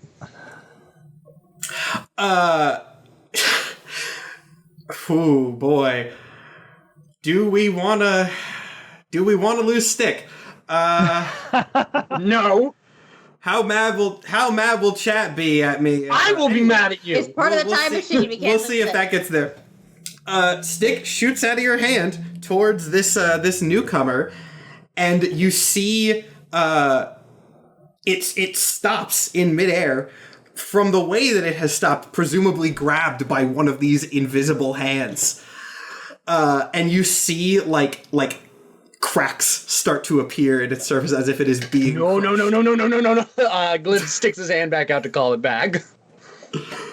The crushing force seems to let up as you pull it back without too much damage being done. I'm not that evil. Grabs it. Go to Doc. Let's go, and lets it go back to where Doc is. So you guys rush down below deck. No. I'm letting Stick go to Doc. Oh, Stick go back. Okay, then Stick flies to Doc. I cast slow on the demon coming towards us. Like, Okay, I think this is just progressing a little bit quickly. Oh. Okay. So this will be interesting. Oh my. You reach out to cast slow on this thing, and it's as when you are targeting it with your magic, it's as if you cast the spell. I don't know what actually for this, so that I can sort of describe it can be very basic, but like visually what the spell looks like or the action of Bellow casting it is, so that I can explain sort of what happens. I just put my hands out and be like, hold on, let's slow things down. And then things usually like slow down. You push your hands out and sort of project this imaginary field trying to slow this thing down. And you feel your magic reaches this being, and you feel it start to take hold. You feel the normal sort of arcane sense of like, I just cast a spell and then it's gone. It just fades, going right through, and the being's advance is not slowed. Glib is going to look over at Good. Glib's going to look at Goodbid and go, "Hey, Raylius defense," as in code for, and then you get the feeling that Raylius defense means fucking run. I got one last attempt. I would just like to take a step forward and go, "Hello."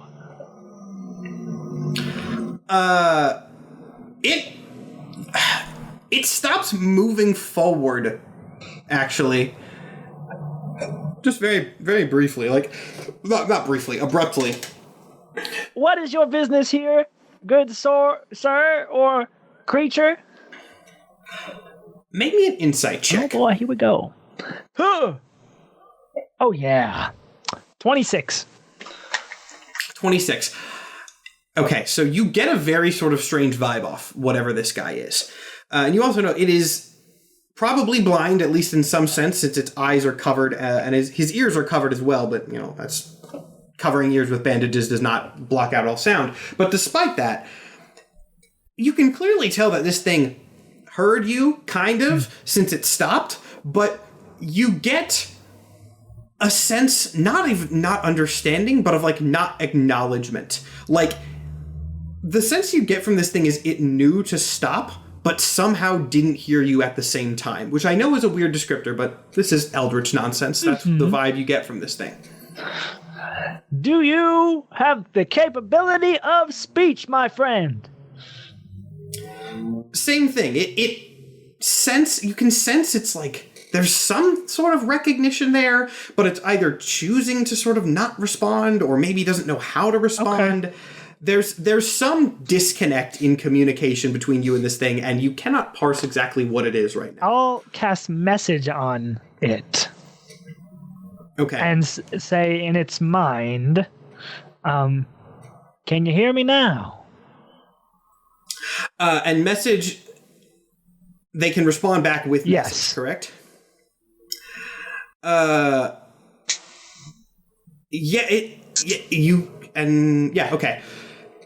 You hear back in... See, I actually wasn't immediately thinking... I don't need to think of a voice for this guy. But I'll get there. I'll always get there later. Because I can... I think it would be kind of a pain-sounding voice, probably. I'll do something with that. Everything now is just going to be over message. It's a cantrip. So I figured. I'm going to be like, fantastic. What brings you round these parts? How dare you? How dare I? How dare you speak to me? What? Nothing wrong with a little bit of communication. It's the cornerstone of life. You feel the ship shake as if something slammed into the side of it. Whoa. Glib's gonna tug on Goodbid's like pant leg and be like, "Hey, what the fuck's going on?" Give me one more second. Listen, we don't want any trouble, actually. We're trying to get out of here. What is your goal? Okay, I'm trying to think how this guy would respond to just straight up being asked, what is your goal? Because it has one. He has one, but it's not all these freaky guys do. Be put into. He has one, very importantly, but it's not one that can easily be put into. I guess just you know what? He says, it's when asked what your goal is, he says, I want nothing to do with this. Well, then we're on the same page. Why don't we all calm down and work together?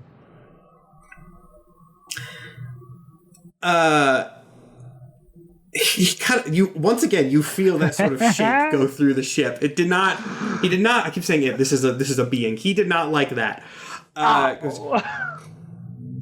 You don't understand anything. Well, help us understand. All we want to do is understand.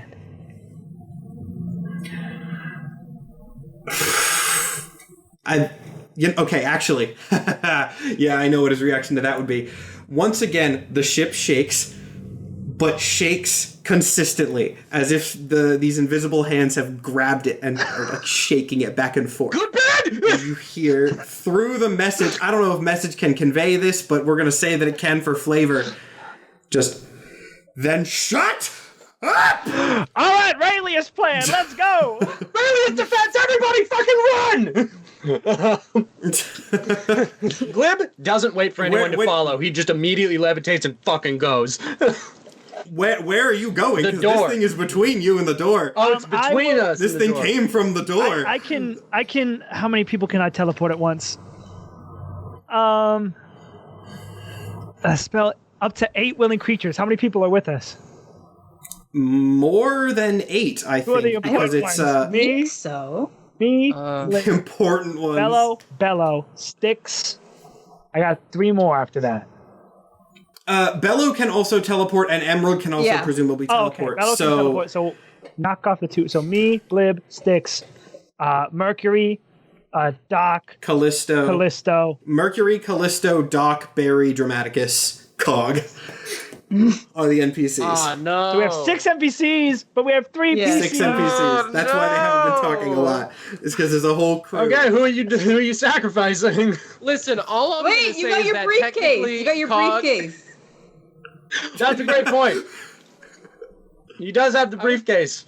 Can I hop in the Literally briefcase? every time we need to make an expeditious retreat, we forget about the goddamn briefcase. This is something up to Matt, because technically it would be Glib in the briefcase, but a teleport with the...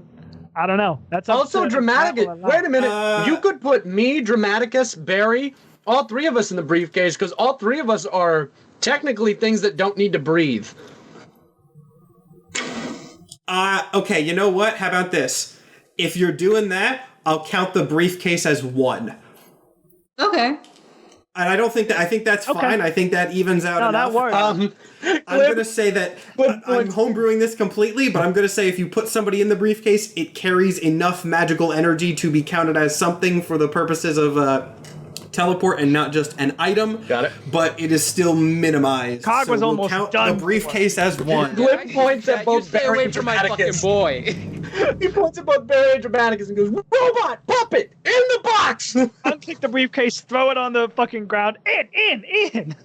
Shaking. I grab Dramaticus. I don't even let him fucking choose himself. Just yoink, and jumps in the box. I clack that shut and cast teleport, and I guess go to my apartment. That's the only place I'm familiar with. And that is in the same plane, so yeah. Okay. Good bit apartment. I dump everybody out. Before I go, Shake all the beings out of this. Oh, I shout to I'm Bellow. starting- Bellow will have to follow us, yeah. Yeah, I'm starting to have the inclination that like this thing might not be in control of its own body. Is there like a perception or some kind of check I can do to see if that's the case? Make me an insight check, and you'll see. I'll see if you get good enough, you can try to figure out exactly what's going on here. No, I didn't. A little bit more of what's going on. I'm gonna run. Dude. Stud. Did you do it with both bellows? I didn't do it with both bellows. You basically have advantage on everything. That is, you said insight? Insight, yeah. It's only a 16. A 16. You get okay. You know what? I'll give you. There is definitely the only thing you can tell is there is some sort of disconnect between this guy and things around him, clearly. That is obvious from just the weird way that he moves, from the way that he sort of reacted or didn't react to Goodbid. You're not immediately getting a sense of whether or not he's in control of his actions, but this guy is experiencing reality differently than you are. Beyond that, you cannot tell anything. Like, the only reason I ask is because you say he's completely limp, right? Yes, he is floating, hovering in place. And again, like, imagine movement-wise, they're much larger, and you can really only see the clawed hands. Yeah. But kind of imagine, like, Dr. Octopus arms that are sort of, like, carrying this body around, but they're invisible. That's what it looks like. Like, I was the arm, and then the body is moving with it. In fact, actually, with the insight check, I'll give you that. It seems like there is also a physical relationship between the body and these invisible hands. Okay, because I wasn't sure. I'm like, it seems like he has literally no spatial awareness. Like, he has no idea where he is in space at any given time. That is actually, that's a good thought. Yes.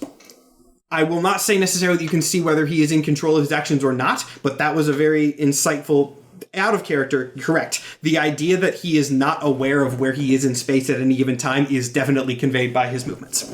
Okay.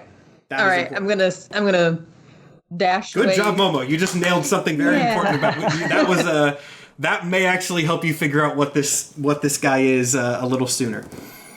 I imagine I also yelled at Emerald like, you know where I live, before we all disappear. You know Emerald, where I live. Okay. That's good. Goodbid appears, dumps everybody out of the briefcase. A moment or two later, the Bellows appear. There's like a good 30 seconds before Emerald appears, and then he does appear eventually with like a beer in hand. Emerald has shattered. Wow. Okay. Yeah, make yourself at home, dude. How does that even work? He went and got a drink before this. Okay. We've all scattered, and Glib is going to see Emerald and be like, fuck, I hate this. Give me a second. And looks at everyone and says, give me a minute. Walks over to Emerald and kneels down in front of him. Is Emerald, like, babbling to himself? Like, has he just gone?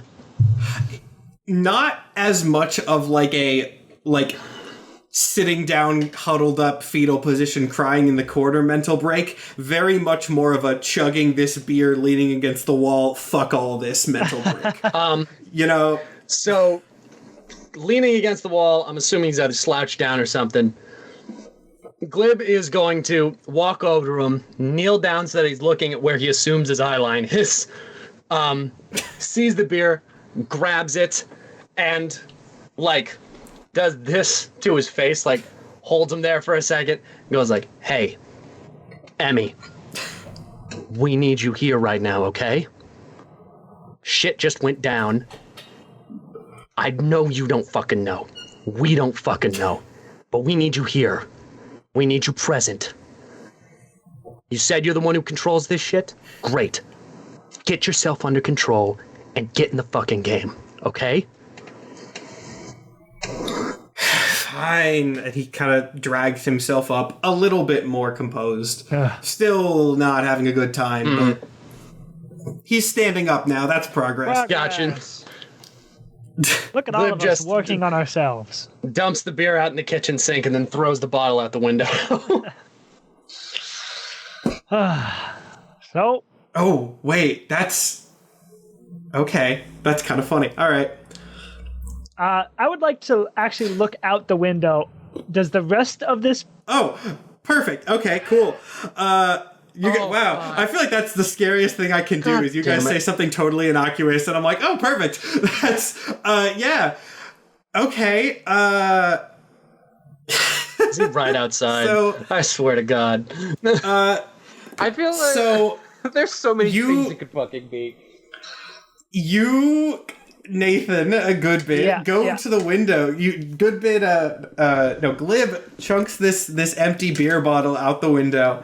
Goodbid goes to follow it to check on the situation, And as you go and get there, you see another extant floating outside the window. A little bit farther out, but it's there. Once again, it is a different looking one, not the same as the last one. It is a notably different looking extant than even before.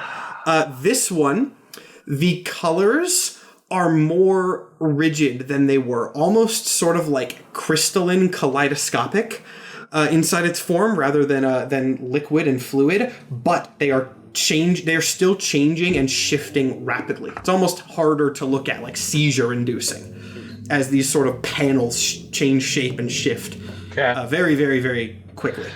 We got a new one. Watching. Glib is just staring at the scene like, oh no.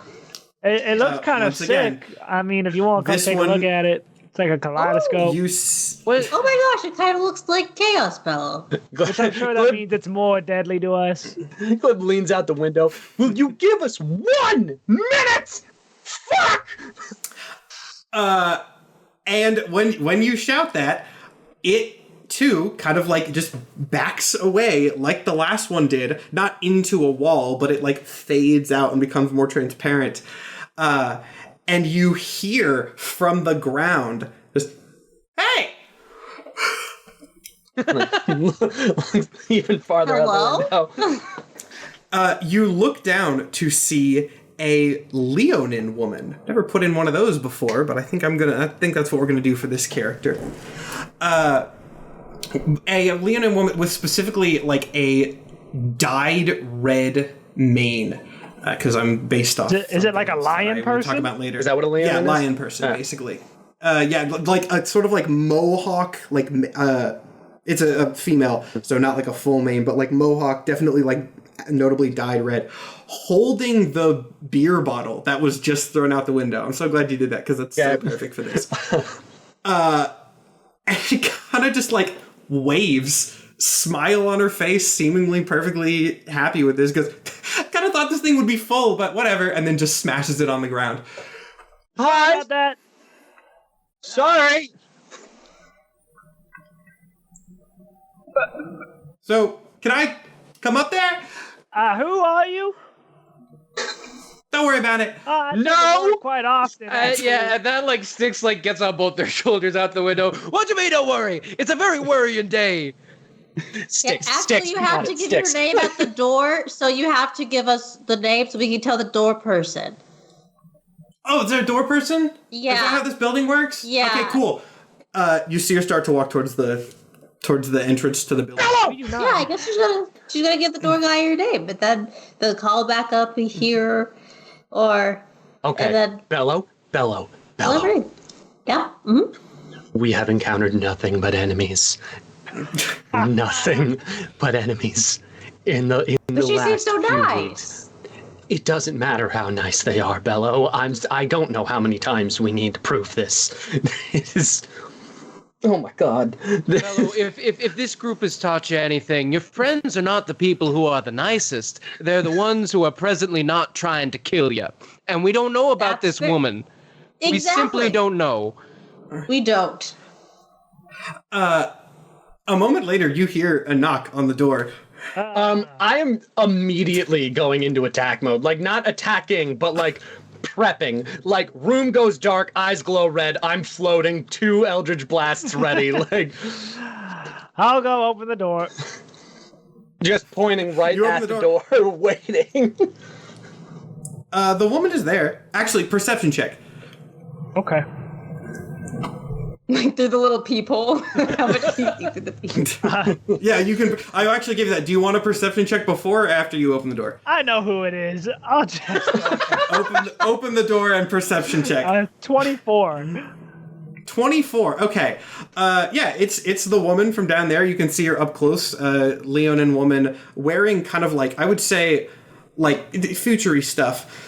Maybe kind of like a techwear sort of vibe. I think that would kind of be cool. But again, very like lots of colorful accents. Like sort of rainbowy accents. A lot of red as well, matching her sort of mohawk hair. And also blood on her claws that was not there a minute ago. Oh dear. Where'd all the blood come from? Doorman. Oh, I fucking told you so, Bellow! And I immediately fire. Like, Make me an attack roll. okay. I have 2, so let's see. 26 and 19. 26 and 19. So this woman, I'll say, was not expecting you to fire necessarily. Okay. So they do both hit pretty squarely. You can roll damage if you want. I don't think this is going to turn into a boss fight right now, but if you would like to roll damage, you certainly I'll can. roll damage. Why not? Okay. It's a 6 and a 11. A 6 and an 11. Okay, so 17 damage noted in case that matters. Got it. Upon getting sort of double blasted by Eldritch Blasts, she turns to Glib and does a very over-dramatic, very kind of sarcastic bow to you, and in a sort of fake pompous voice goes, of course, the Relentless, nice to meet you. What? 2 more are prepped. Like, now, I fired the warning shot. Now I'm like... Man, I can't believe Greg the doorman's gone. That's crazy. Yeah, Greg's dead. What do you mean by that? Who are you? Oh, me? Does you not get the briefing? The briefing? I don't know. Who knows? I asked you a fucking question! I was trying to respond. Sorry, I was trying to be considerate. Do you really not know? No, we have no idea. Kind of supposed to be. She seems genuinely confused for what it's worth, and just kind of looks around. You do not. No one knows. See, Glib, I told you, you probably were supposed to get a piece of paper where you passed the test. Bellow, I swear to God, it is not the fucking day! Ma'am, there has been no explanations today. Anything that we should know, assume we do not. Please, for the sake of everyone in and out of this room.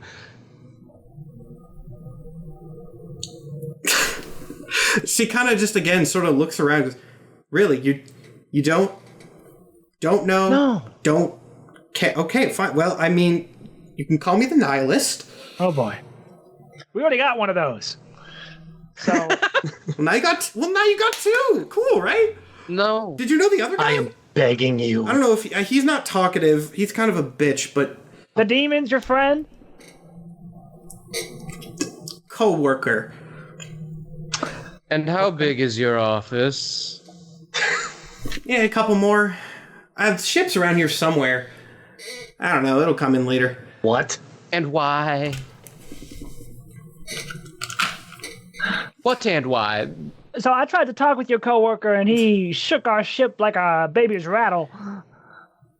Yeah, I'm not gonna lie. I've been hanging out with him for a bit. I don't know how the guy sees shit. It's like, I kind of get it with his whole thing, but like, I don't know how it works. All right. Okay. Nihilist, was it? Yeah. Great. Lion, I need you to give me the explanation that you're assuming that I got. Whatever the hell that was, I need you to fill us in. No, it's more fun this way. Fuck off! I fucking No, it's not. hate you so much. I could have told you. It's way funnier if you don't know. Okay, but seriously, it's so much funnier. Is it just funnier if Glib doesn't know? Can you tell me? I don't care about you. Not yet. What do you mean no yet? Rude! Okay. Glib turns. Then we'll probably. Glib turns around. Wait. You, Goodbid, that your name? I think. Yeah. You pass. We'll probably fight, but I don't care about you now. I pass. We'll fight. Maybe. I don't know. We'll see how it goes. I don't know how your whole thing's gonna go down. Glib turns to Styx and is like, "Do you know anywhere else on this entire motherfucking base that we can get to? Anywhere.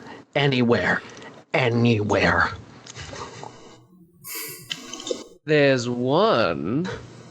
Great. Lovely. Nihilist, it's been fucking terrible. I hate your existence. Everyone! Raylius defense! I open up Goodbid's suitcase and start walking into it. Mr. Goodbig. We gotta call this episode the Raylius defense, because it'll confuse the hell out of everyone. I don't got any more teleports. Oh no! Halfway into the... What? Are you fucking... I only got the one! Glib is like half hanging I out have a way to get us places. He's half hanging out of the suitcase like a pool. Just, oh God. I like reach into myself and I widen my stomach. All right, everybody in, hold your breaths. Oh, man. That is kind of I cool. am begging you to shut the fuck up! And immediately walks into the hole. I guess we'll talk later. Or fight. Is everyone filing into I'm Bellow? grabbing Emerald's hand as we're walking away. Yeah. To like drag him in. Bellow, where are you portaling everyone? I'm going home to the Chaos Organization. Can't remember the name, sorry, it's been a while. The Chaos Orthodoxy. All right. Bellow ports everyone to the Chaos Orthodoxy. You guys pop out. Are you popping out like in Polari's room? Yeah. Okay. Oh, this makes a lot more sense than my idea. Oh, was that your idea? Wait, what were you He was gonna gonna do? send us to Gobbid. I was totally gonna say That's why I was asking him. I wanted him to send us there. Because then we could just sacrifice all the goblins if we need to fight. Oh, no. Oh, man. There's a reason I hammered it home so much. I thought that's where we were going. Oh, my God.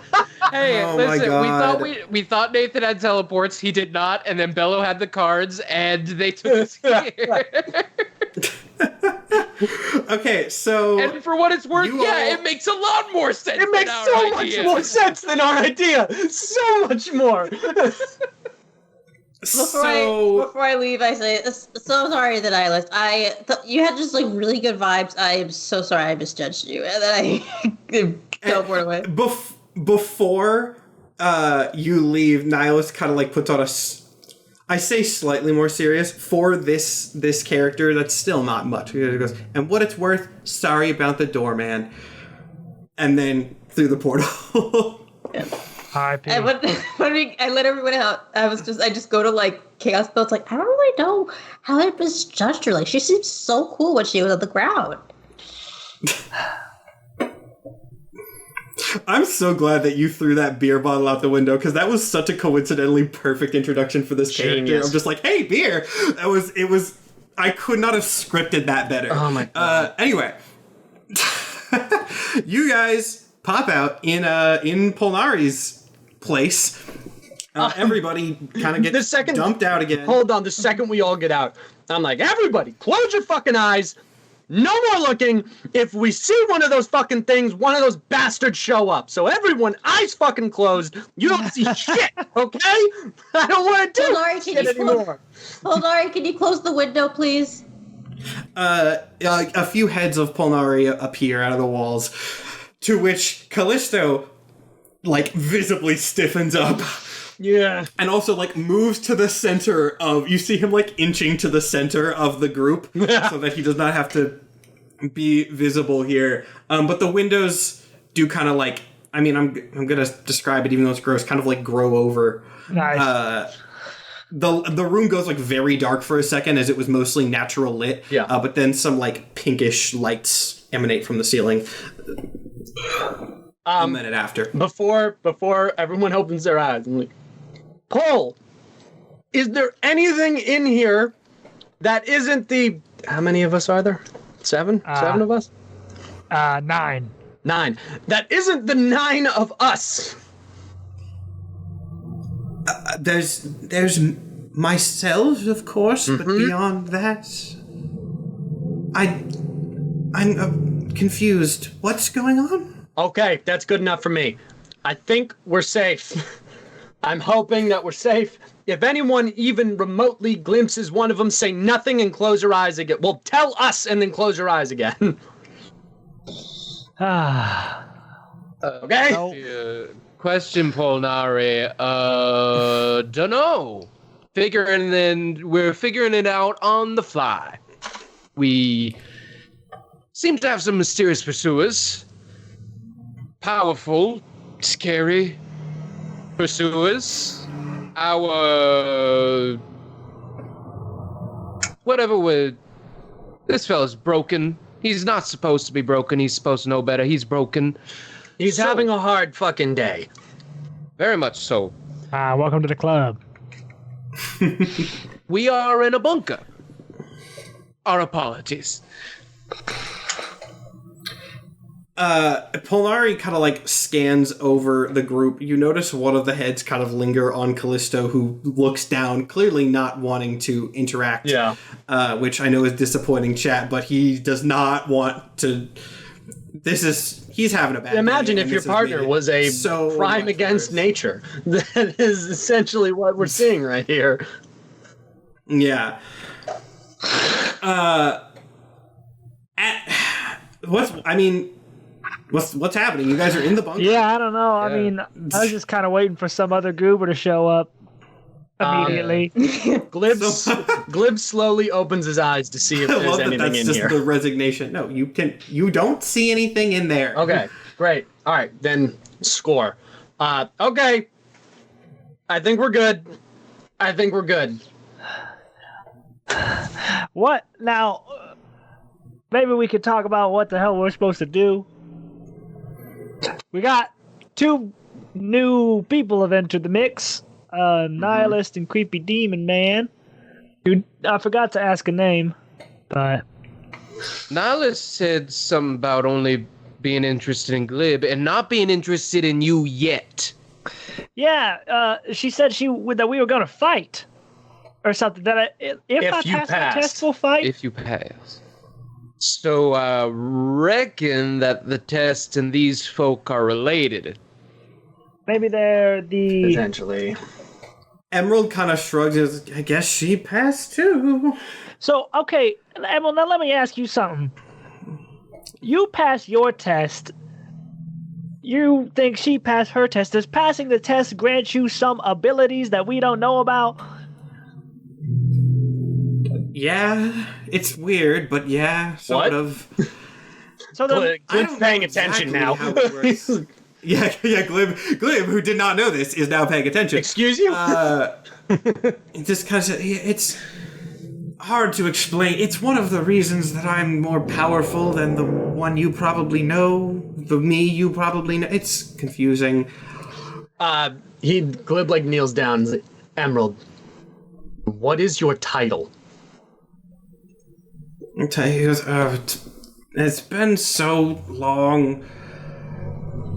To be honest, I don't know if I have one. But, like, it was weird. There was the whole thing, but then there was, like, a not title. I think it's a secrets thing. I don't have one, but, like, not having one is the one. Like, it's there, but don't know. Does that make sense? Oh, brother. As much sense as we're gonna get. Like the title is that there isn't one, but that isn't one. The title is a secret, so it's just not there. Right. So we have the Nihilist. I'm just gonna go with the secret so that we can actually say it. We have the Nihilist, the secret, whatever the fuck the demon one was, and they called me the Relentless. So that's right. They did call you that. Did the Nihilist called you that, but did you get called that in your test? That was the last thing that I heard before I got sent back. Interesting. He looks at Emerald and is like, that mean anything to you, or are you just going to sit over there drunk for the rest of the time? I mean, what do you want it to mean? If that's the Relentless, that's you. Here's what I want to know. Good for you. We were telling you about these blanks, and you were gaslighting the fuck out of us, saying they weren't here, but now suddenly you know all about these tests. Well, the blanks shouldn't be here. That's true. Also, I'm the god of secrets. I wasn't up front with you. I swear to God, I regret taking you with us.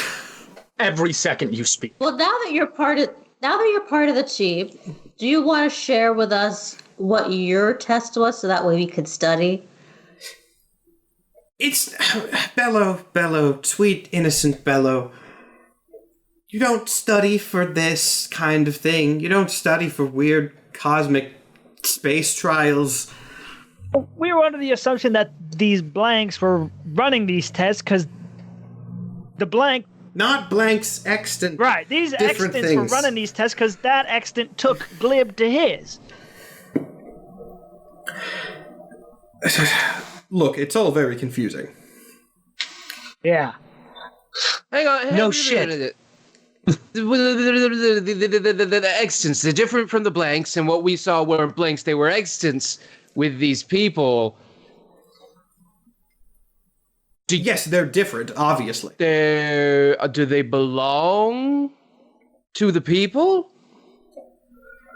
I suppose you could say that in a sense. It's extremely complicated. You'll find out soon, of course. Do you have one? As much as you do in your general test. Do you have one? Matt, I'm I asking need this. to make a perception check. I'm asking this as a player Are you character. kidding? Is the voice change diegetic? Did that happen? I noticed. Voice change happened. The voice change happened. Okay. Glib is gonna go like, whoa, The voice- hey, what's that? The voice change happened, yeah. You didn't even need a perception check. Good job, guys. I heard it. I just didn't know if you were tired of the I was voice. like, oh, you know, Yeah. he's working hard. I'm not going to call out his bad accent work. Yeah, I don't want to draw attention to it just in I case. did that one on purpose. I did that one on purpose. You look at... It takes you a second to process because Emerald doesn't have a mouth, so it's hard to tell. That voice, he's stopped talking. And now, the one that's talking is the entirely black-suited man who is standing, like, off to the side of the group. Mother. God damn it. Fucker! Who are you? New goober. The man, again, this man is wearing, like, I would say almost like, I would describe it sort of like almost like a modern Black Ops sort of like tactical suit, but a little more futury. Like, definitely not something you would know in a fantasy world. You cannot see any part of his skin, but it's sort of future, like Call of Duty Black Ops armor. Okay. But you can hear the voices clearly coming from him, and you can see a mouth moving under this mask. Goes, the objective. Okay. All right. Can you answer our questions, please, Mr. Objective, sir? Of course, I'm probably most suited to do that. Amazing. What the fuck is going on? My crew is here to deal with you. Deal with. Are you trying to kill us? Wouldn't be the first time. Not you, per se. There's a decent chance that you're going to end up with us, actually. But the rest of you, Highly it's a unlikely. good shot that you're going to stand in our way. It's not something that we want, so we're here to deal with the problem preemptively. Okay. There a reason for all this? Did the fucking passed out dumbass over here call in a support group? What the fuck is going on? What was that, Momo? Did you just have a thought? I think I just realized something. Go ahead, please, share with the class. I think Glib failed. I think these are the rejects. Oh god. There's another god cursed situation. Oh, shit. I think so. I think so. I'm not going to tell you anything. Oh, I'm not going to tell you. I'm not going to tell you. Nihilist said, "Oh, we might fight if you fail. If you pass." Yeah, might Which fight if you implies pass. he's not trying to fight Glib, which means Glib failed. Oh, so they're the bad guys. Oh, okay. They're the rejects. Maybe. Who knows? Who knows? Maybe it's that. Maybe it's. Which means their statement just now means that they expect all of us to pass. And they're trying to take us out early. Shit. I'm sorry. What was the last thing that you said, Glib, before Momo's? I need him to explain further. I'm like, what the fuck? Why? Why are you here? Did he call you in? Why are you here? The things you're trying to do, we don't necessarily want to happen. This place. What are we trying to do? It's erased for one way or another. We're all generally okay with it. You're going to stop that. We don't like that. Conflict. We're going to stop this place getting erased? What? And potentially. You saw the hole. I assume you saw the hole. I assume that's why you left. We don't really care about this place. We want to get out of it. We want to stop We're trying our to home leave. from getting erased. Oh, well, of course, that makes sense. If this place gets erased, I mean, this is close to the beginning of time. It's difficult for things to progress. This place getting erased means that progressively it's a cascade. Of course. Now we're Do you work with him? Do you work with him? And I pointed Emerald. No, I don't like him at all, actually. Okay, he passed. Did you pass? Of course. So you passed. Can I roll an insight check, please? Me. Go for it. I'm so fucking good at insight. Come on, bitch. Nat 20. The objective doesn't lie. Okay. Why are you going after me? What do you say? Why are you not going after me? Well, we might, of course. It's all up to you. Okay. Then why are you all here now? He just sort of gestures at the others. Things have set in motion again. You saw the hole. That means things are progressing. It was our time. So you're waiting to see if they pass or fail? It depends. I mean, we could kill you all now. It would be easier. Okay. What happens if they pass? We'll kill you later. And if they What fail? happens if we fail? It won't matter. Then why? To literally any of this. Look, I don't like being so candid, but I do feel it's necessary in this situation. It's only polite. If you pass your tests, you'll become more of a threat. It's more likely that you achieve your goals, and that's not something that we necessarily want. Of course, you could pass and join us. That's always a possibility. We're welcome to have you. Do we get cool pet names like you guys? Yeah, No, you'll get those either way. you want to recruit us? Sell us on it. What's the benefit? Why would... what No, I'm afraid that's not how it works. You'll see in your own trial eventually. They called me the Relentless. What does that mean? Well, that's subjective. What do you think it means? I was assuming that you would know, seeing as you're the hitman person sent to kill us. Not really hitman, more of a leader type situation, but regardless. Great. Okay. But if this place is gone, won't you be gone with it? Maybe, maybe not. And you're okay with that being up in the air? I'll survive. I do believe that truly. The Nihilist doesn't care. The Rejecter would prefer that, ultimately. That's the big demon guy, I'm assuming. Yes, him. Oh, good. He's got a name. He wasn't very keen on sharing. I don't believe you've met the fourth, but you will eventually. Goobers? The fourth isn't me or him? I'm pointing at Emerald. Fourth is not him. Could be you, or you could be the fifth, more accurately. You're always welcome aboard the crew. What? Why should I be aboard the crew? That's up to you. I need a reason to join. Of course you do. That's why you're the Relentless. You set your sights on something and you do not stray from it. That makes sense. I look back at everyone else and... Are you getting anything from this? Can I take a shot? Can I take a guess at what your test was? Go nuts.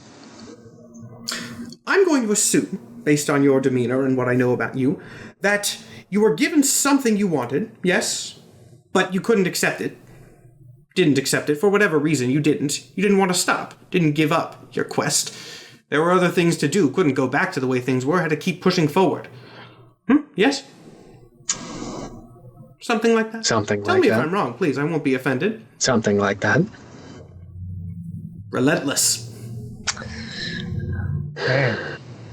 Okay.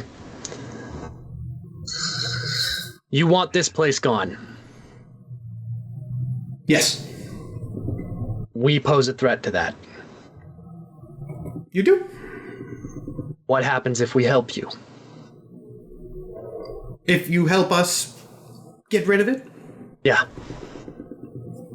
It's not really that you need to help us as much as just don't get in our way, but if you don't get in our way, then we will accomplish our mission, and poof, gone. We end up in it's sort of complicated cosmological nonsense that would take a while to explain. The Nihilist dies. Lord knows what happens to the rejector. I continue, of course. Why, of course? What makes you different? I'm the objective.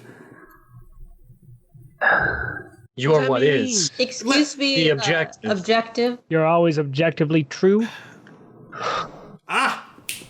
Correct. See, there we go. It's one thing that's always bothered me about my name. There's ambiguity there, which is counterintuitive, really. Not objective as in goal, objective as in the opposite of subjective.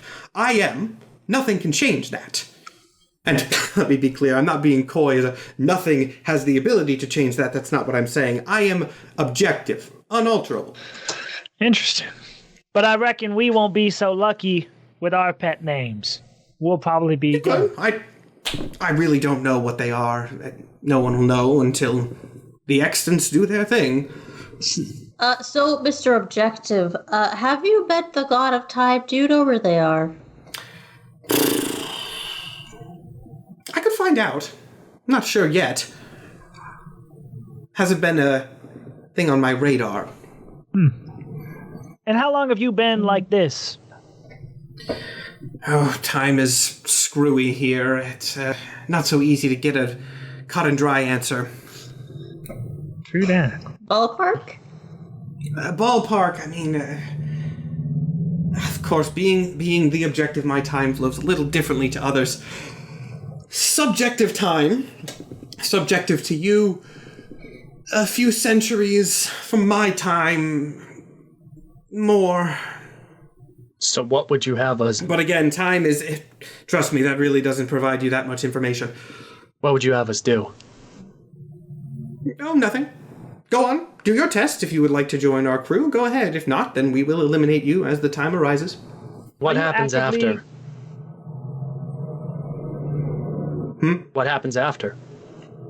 After what? You complete your plan, you exist, nothing else does.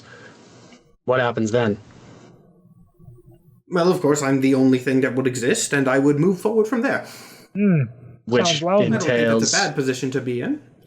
You don't understand the nature of the extant, do you? No, we don't understand a lot. Trying to figure out from you, Truth. See, I would love to give you that information, but it is beneficial to me if I don't tell you that right away. If you figure it out for yourself, I'm happy to confirm or deny, but I won't lie, but I can withhold. Okay. I know that. So essentially, end goal, even if it's not your plan, just something that's going to happen, you become God. Essentially, you're the only thing left in existence, I'm assuming, with a couple eternities. You have the ability to do what you please. That's a vague description, but for our purposes and to save some time, sure. Not entirely accurate. The more I think about it, in fact, the less accurate it is, but it's close enough for our purposes. Can any of you die? Yes. Can you? It would probably be harder to kill me. I'm not sure. Well, I've never died, so who knows? I've also never died. If you're the objective, shouldn't you know? Objective and omnipotent are not necessarily the same. I am objective as in, again, the opposite of subjective, unalterable. Except by my own perceptions. If you could convince me I could die, perhaps I could. If I am convinced I am immortal, perhaps I am not. Are you? Who knows? At the moment, I'm not sure. Are there any other goobers outside of your little club with similar powers? Outside of our... potentially. We've... A lot has happened recently in Backspace, of course, recently being a strange thing, but the time scales have been screwy. Again, you saw the whole... You guys have appeared recently. It's been a whole thing. There might be others. There's you, points at Emerald. The crew. He actually points, like, outside, which he points to, like, a specific place, which is interesting. Then kind of just gestures at the rest. Of course, the Relentless and maybe you, potentially. See how things shake out. Are you... What are we meant to do? Are we just... Are we just helpless? I mean, it's a bit inconsiderate to put all this on someone and just hurry up and wait. Yeah. Oh, well. What are we meant to do? Let me speed things up. He doesn't do anything. There's just the windows are back. The windows are just back again with that sort of reality shift instantaneous. Outside the windows, in the direction that he pointed, you see a ship flying. Not God damn it. Time Skimmer. Again with this. Not Time Skimmer, but vaguely similar. A sort of, pirate ship style spaceship. Again, not a variant of Time Skimmer, different enough, but sort of like an anti-Time Skimmer in a way. It is entirely black with sort of white outlines to the point where it looks weird. Maybe I'm just saying it this way because Spider-Verse is still in my brain, but it almost looks like it's sort of animated differently than the rest of reality in a sense. And it kind of resembles a little bit the way that the objective looks. Looking outside on the deck, you see the floating figure of the Rejector. You see the Nihilist, who gives a big wave. And you also see a fourth figure who is too far out to really gain any information about. You only recognize the other two because you've seen them before. And emblazoned across the side of this ship is presumably its name, the Empty Threat. Can I try one thing before we do break time? Yes, I think we'll do break time now, but if you want to, we're probably, we'll see. But yeah. Okay. What do you want to do? I'm assuming that he let me show you, and turns to do this, right? Is he looking directly at us or just? Oh, he does not turn. The windows are just there. Okay.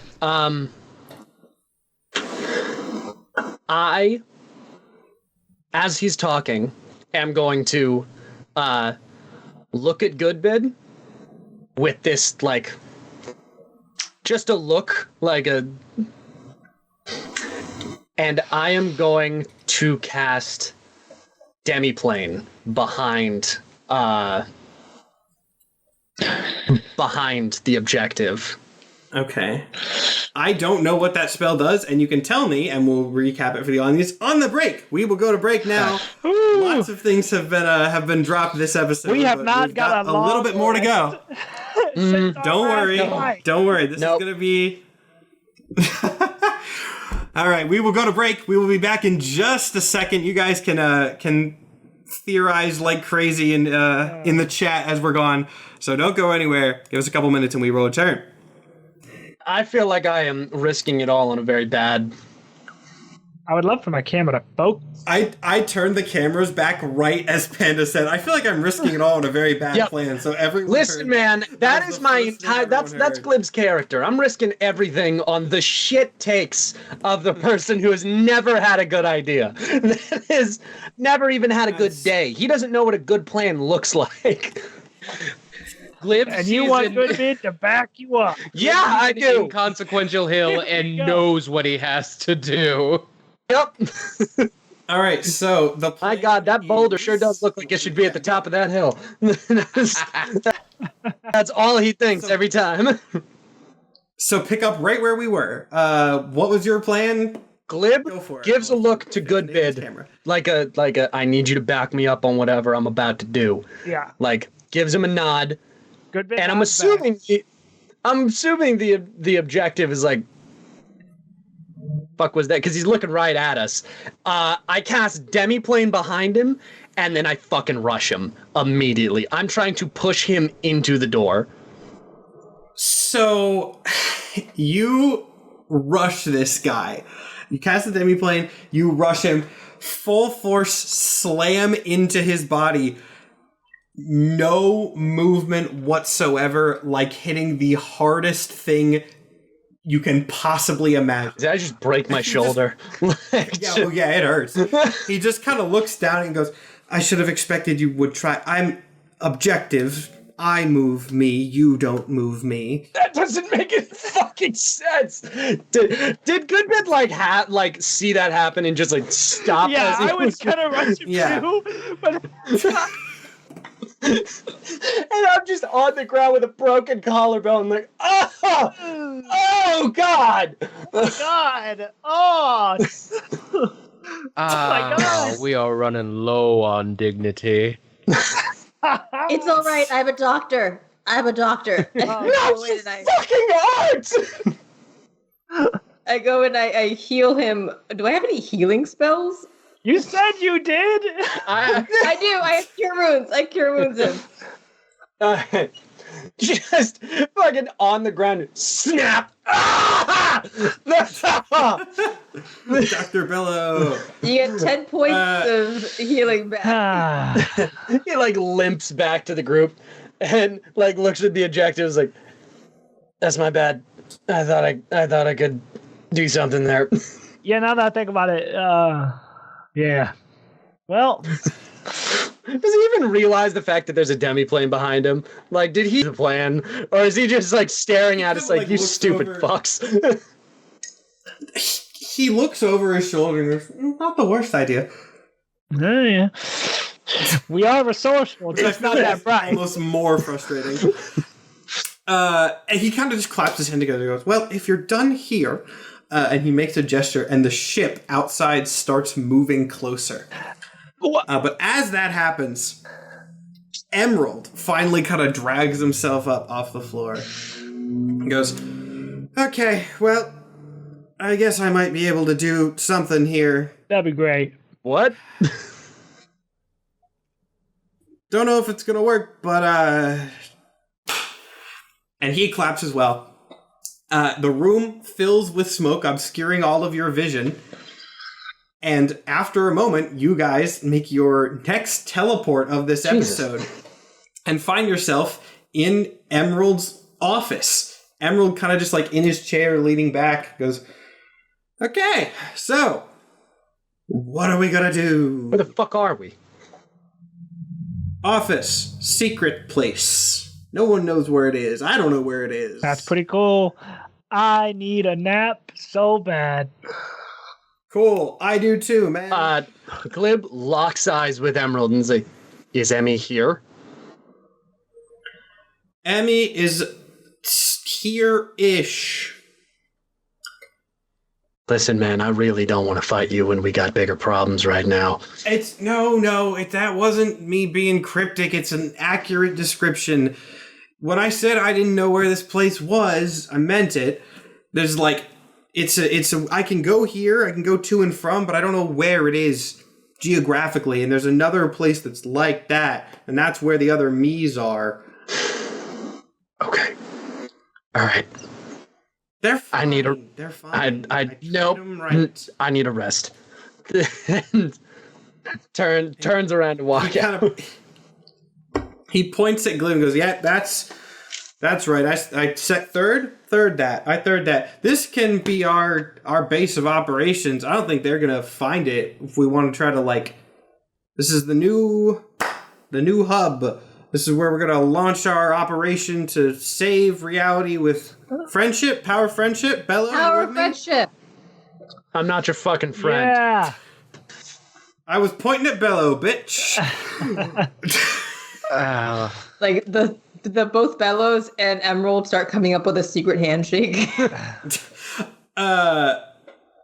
The other NPCs who are still there, there's so many of them that they've been speaking, but in the background. They're a separate party at the moment. But, yeah. Callisto kind of comes over, being the leader of that group. He goes, I'm sorry. So this is where you said launch assault? Yeah, this is, they're not going to find it. And you guys seem pretty dead set on stopping them from doing whatever they want. So you can just, go out of here and do stuff and then maybe come back here and be kind of safe. Like a safe zone. Hey, maybe. I don't really guarantee much.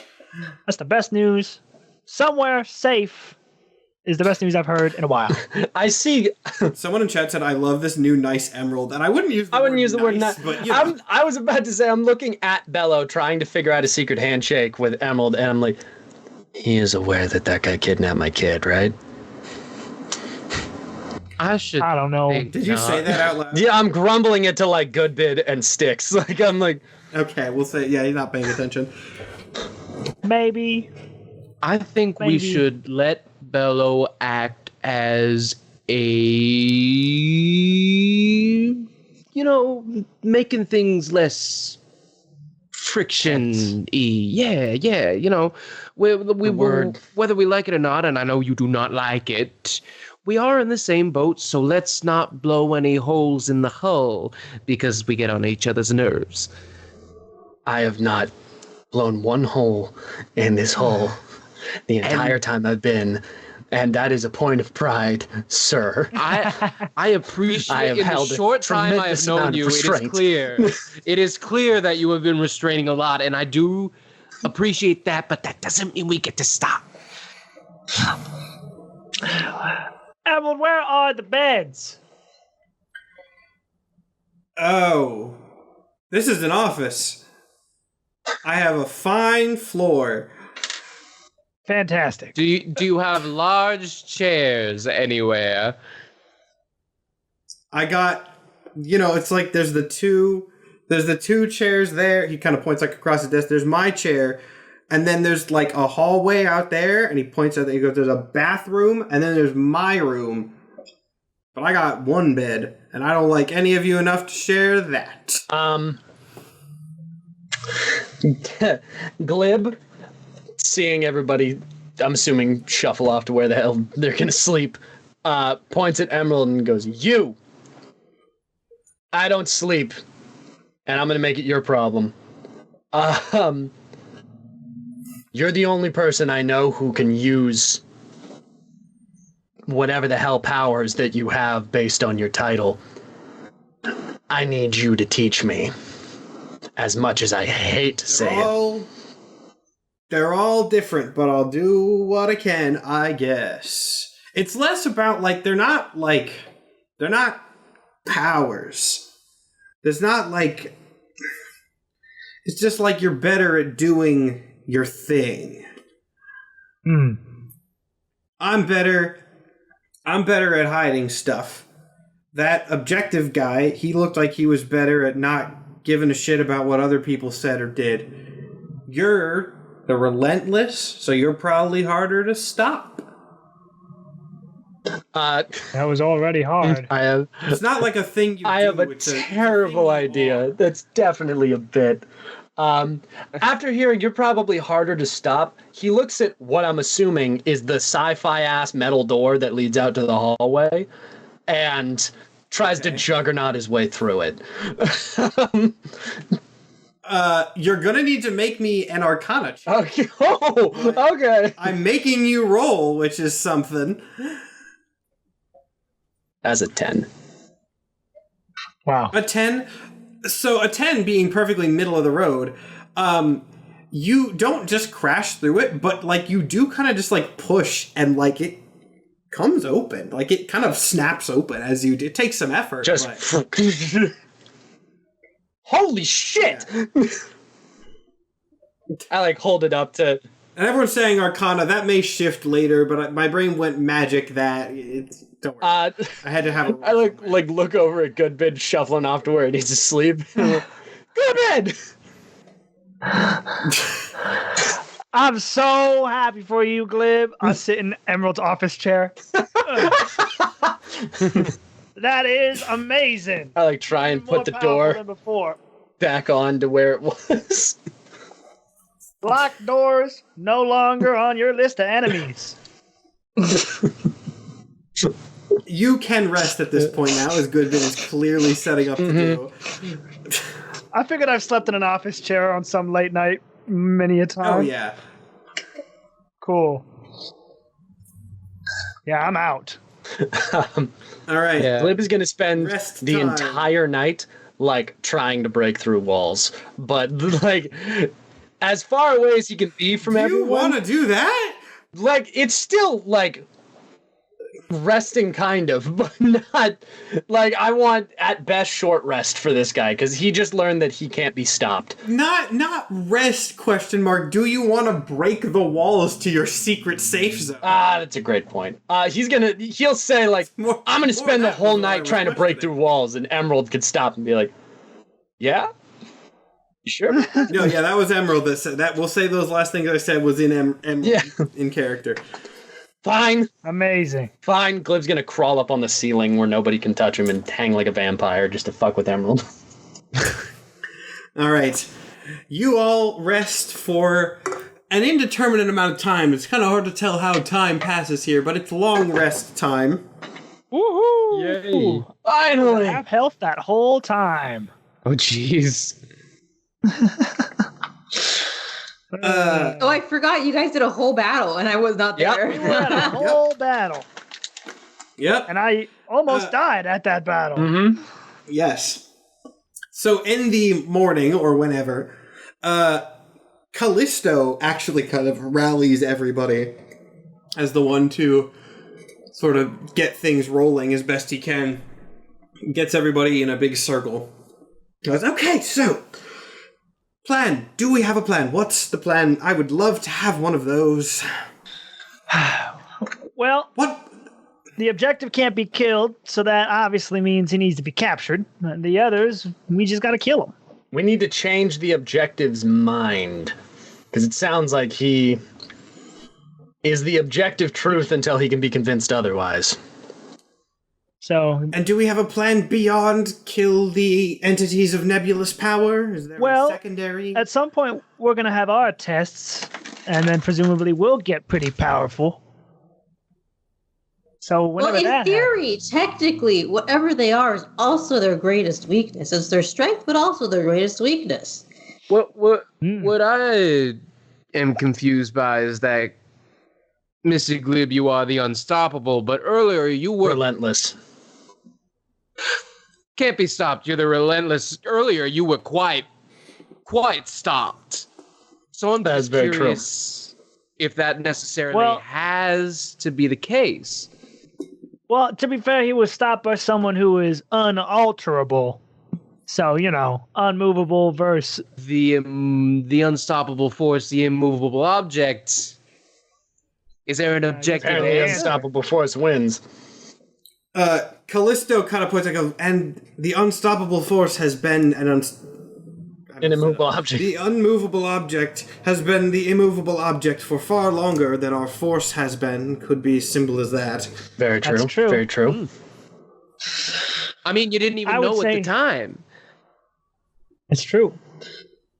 I would say he is probably someone we should come to last. Out of everyone, I don't know. Demon guy freaks me out. He does seem to be the most touchy. Do they have like a cool group name? Well, their ship said the empty threat. Is that the name of the ship or the name of the group? Ship, I'm assuming. The objective referred to them as the crew several times, so just the crew. The crew of the empty threat. Yeah, okay. The crew, the empty threat referring to sort of the ship and the crew. Got it. I don't know who their fourth crew member is, but the ones we met, the lion seemed easiest to get rid of. They reminded me of someone what good is nihilism gonna be? I like sudden realization moment. Like they remind me a little bit of something we've already handled, and I look over at Bellow specifically, and I'm like, you think Am I supposed to remember the reference to this? cat person that wants us all dead? Right. You were able to do that before you turned into that, so maybe you could handle that one? Do you remember if Canyon said something about having a new name? No, I don't think so. I don't think that's them. I think they definitely would have had a couple of things to say if that was them, but in the same sense. Looking at these names, it kind of seems like this is like the worst parts of all these people. Kinda. Thanks, Bellow. Well, I wouldn't say. I think I don't know if they're the worst or the best. I think it's the most prominent. I wonder if I could improvise Bellow's whole test right now. Oh, God. I know most of the gist of it. Just in the middle of planning and just gone. Like, you know what? I got an idea. I'm going to run with it. Momo, we're doing it. Okay. Oh boy. oh, We're doing it live. bucket. I got an idea. We're doing it now. Everyone else, Matt's get out of sweating here. because Bellow, I'm cracking this case to wide open. Bellow vanishes. So we're all planning, and we're like, "Hey, can you take him out like you did, son of a bitch? Fuck!" Great. Everyone get out of here. All right. I expect to do this now, but I got an idea. We're running with it. Hey. I'm sweating. I'm sweating. Bellows is going to be interesting because Bellow ideologically is very different than everyone else in the party. So, from Bellow's perspective, things are a little bit different from everyone else's, right? Yeah. From everyone else's perspective, Bellow vanishes. But from your perspective, Bellow, you see an extant, presumably your extant, appear in the room. And as this happens, everyone and everything else in the room freezes. No sound, no motion. Everything just stops. However, the extant still, the colors are shifting slightly. You can see it does not seem to be in stasis like the others.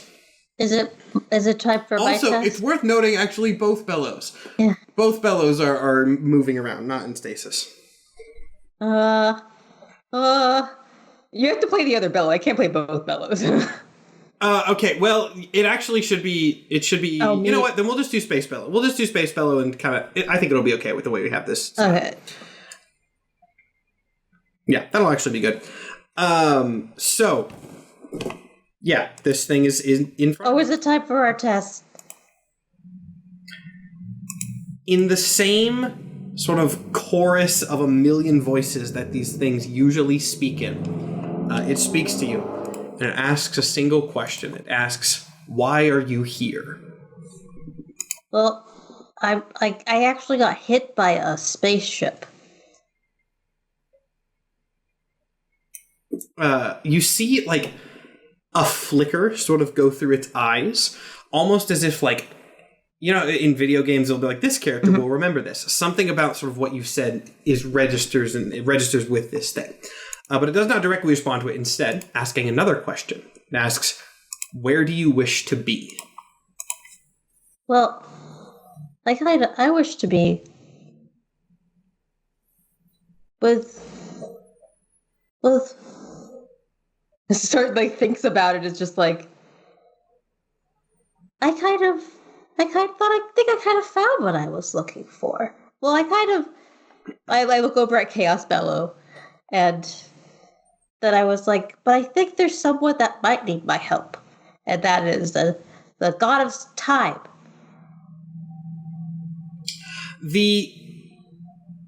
Okay, make a perception check for me really quick.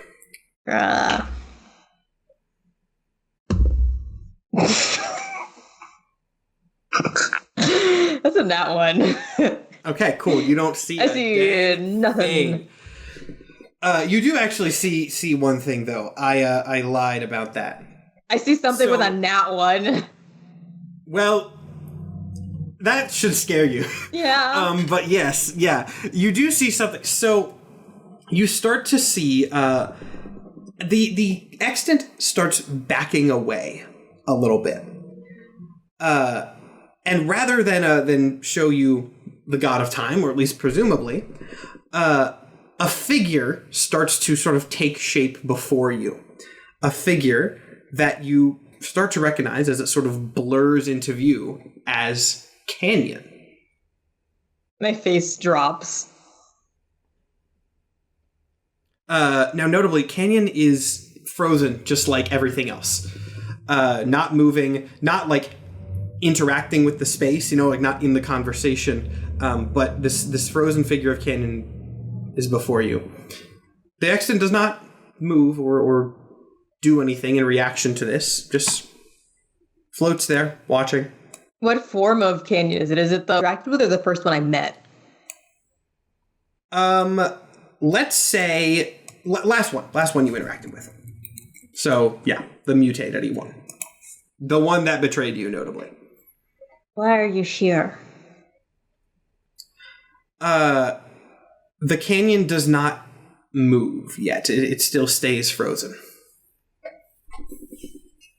I don't understand. Once again, there's the extant sort of floats. It's clearly sort of watching, waiting for something to happen. But what? Not really sure. I wish you were different, but you're not different. You're a kid, misery of the canyon, and I thought you were my friend, but I don't think you thought of me as one. You see a flicker, sort of like a brief twitch of movement go through the frozen canyon at that. Does not begin moving, but you do see some sort of reaction. Because if you were my friend, you wouldn't do that to me. And you were friends with them too, and you still did what you did. And that wasn't okay. The canyon again flickers, twitches a little bit more.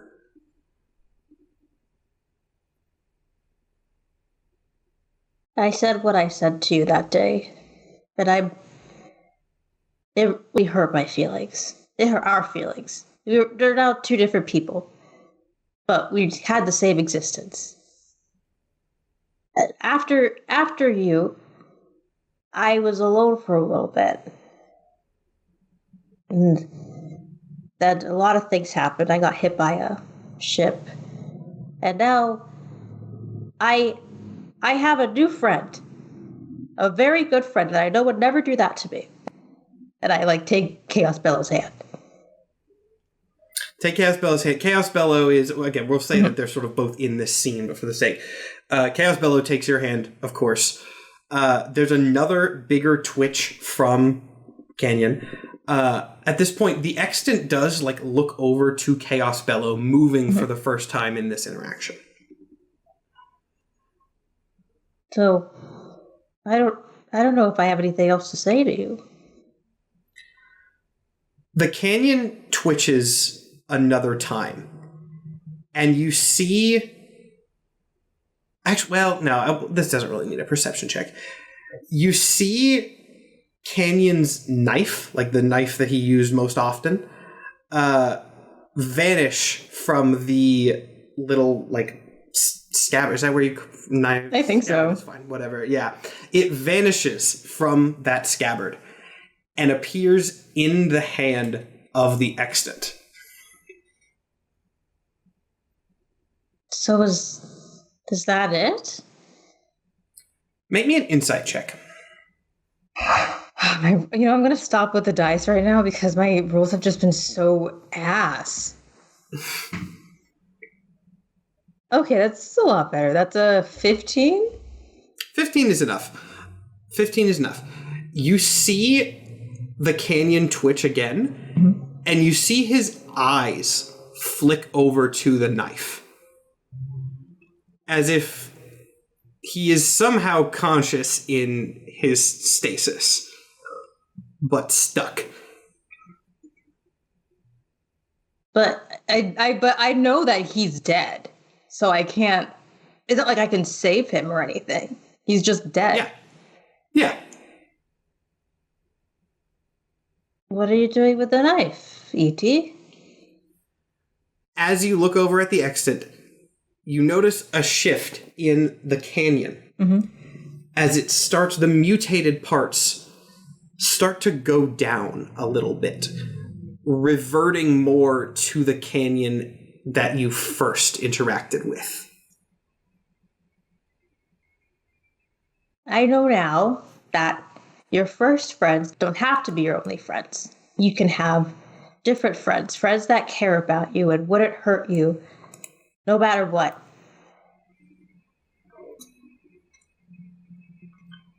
The canyon, the now original form canyon, his eyes flick back over to you, just truly confused, as the extant holds out the knife to you. Not like threateningly, just... I don't need it. I have my new friend. My good friend.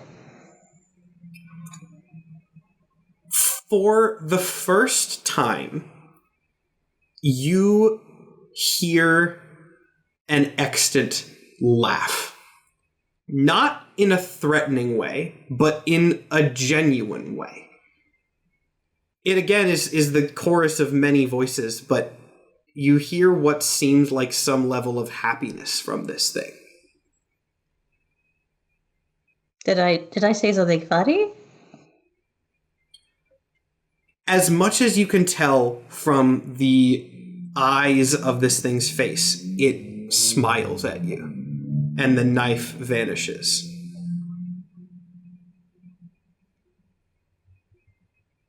Is Canyon still there? Canyon is still there. You're not real.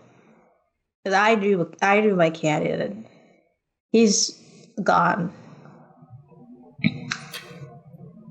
But if you were real, I wish you could be better. But I can't do that for you. The canyon moves fully, breaking out of stasis and sort of slumping to the ground, just gasping, too stunned to speak, recovering from the weird experience of being frozen like that.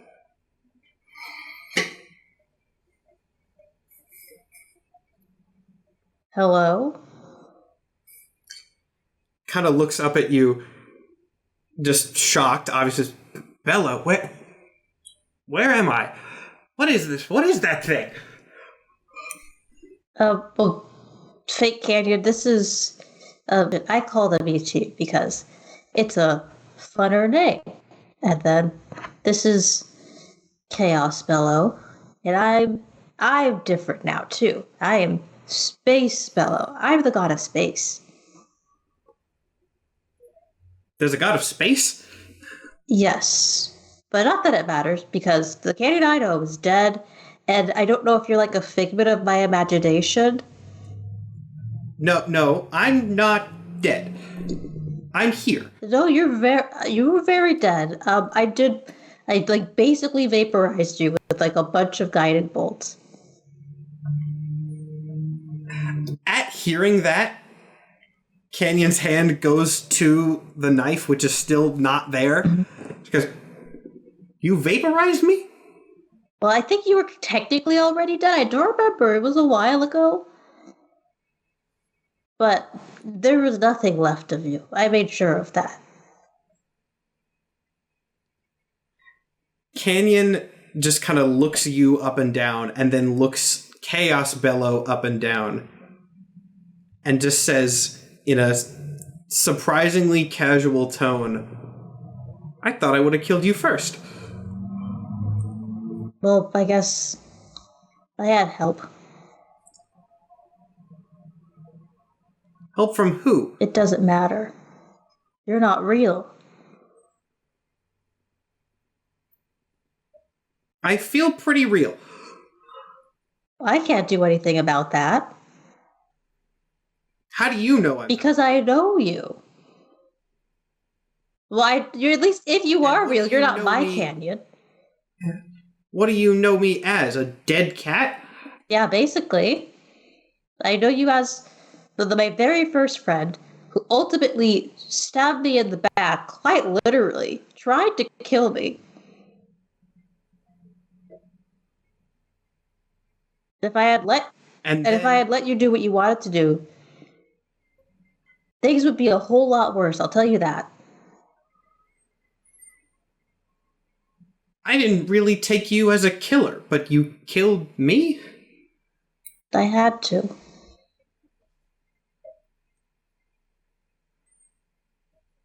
But you're okay now. Well, physically? I guess. Well, yeah, I got this whole new getup. And I spin around. What about not physically? I think it still hurts that my very first friend did try to kill me. But every day I get to spend with Polari and Chaos Bellow, and even sometimes the Extant makes me a little less sad.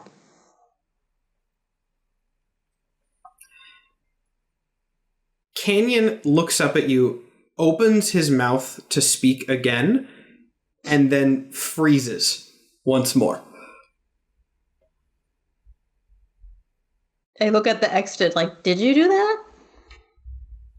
The Extant, once again, is smiling at you. Something that is, well, again, it seems genuine. It is kind of unsettling to see this cosmic being do that, especially since you haven't seen any of the others do it before. But... So, well, E.T., I have a couple questions for you, because eventually when I get back, I have to help the rest of the group, and I actually have almost a little bit of a selfish question to ask you. Can I ask you the selfish question first and then go back to the bigger objective one? It nods. Okay, so I'm still looking for the God of Time. I'm not getting a lot of help doing so. Can you help me, please?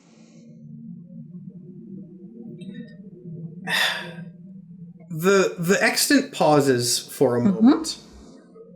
Speaks. Why do you seek this? Because I was lost for a really long time, and maybe they're also lost. This seems like they've been lost for a very, very, very, very long time. Maybe longer than when I was lost, or possibly the same amount of time. And you seek to... Yeah! Maybe it could be another brand new friend.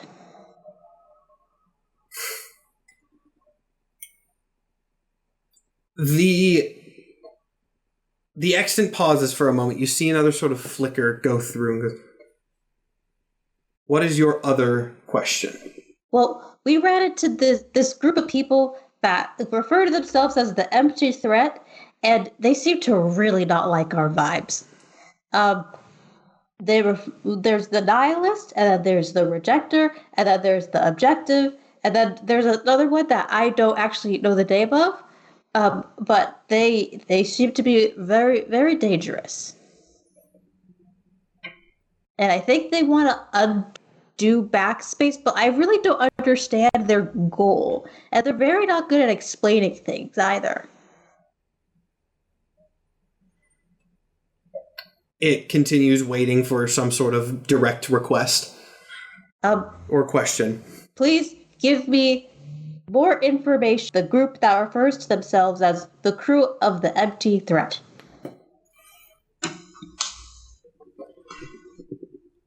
The room around you, very, very, very suddenly, just instantaneously and abruptly goes black everywhere. Below, you're just no more floor, no more ceiling, no more walls, no more exit, no more canyon.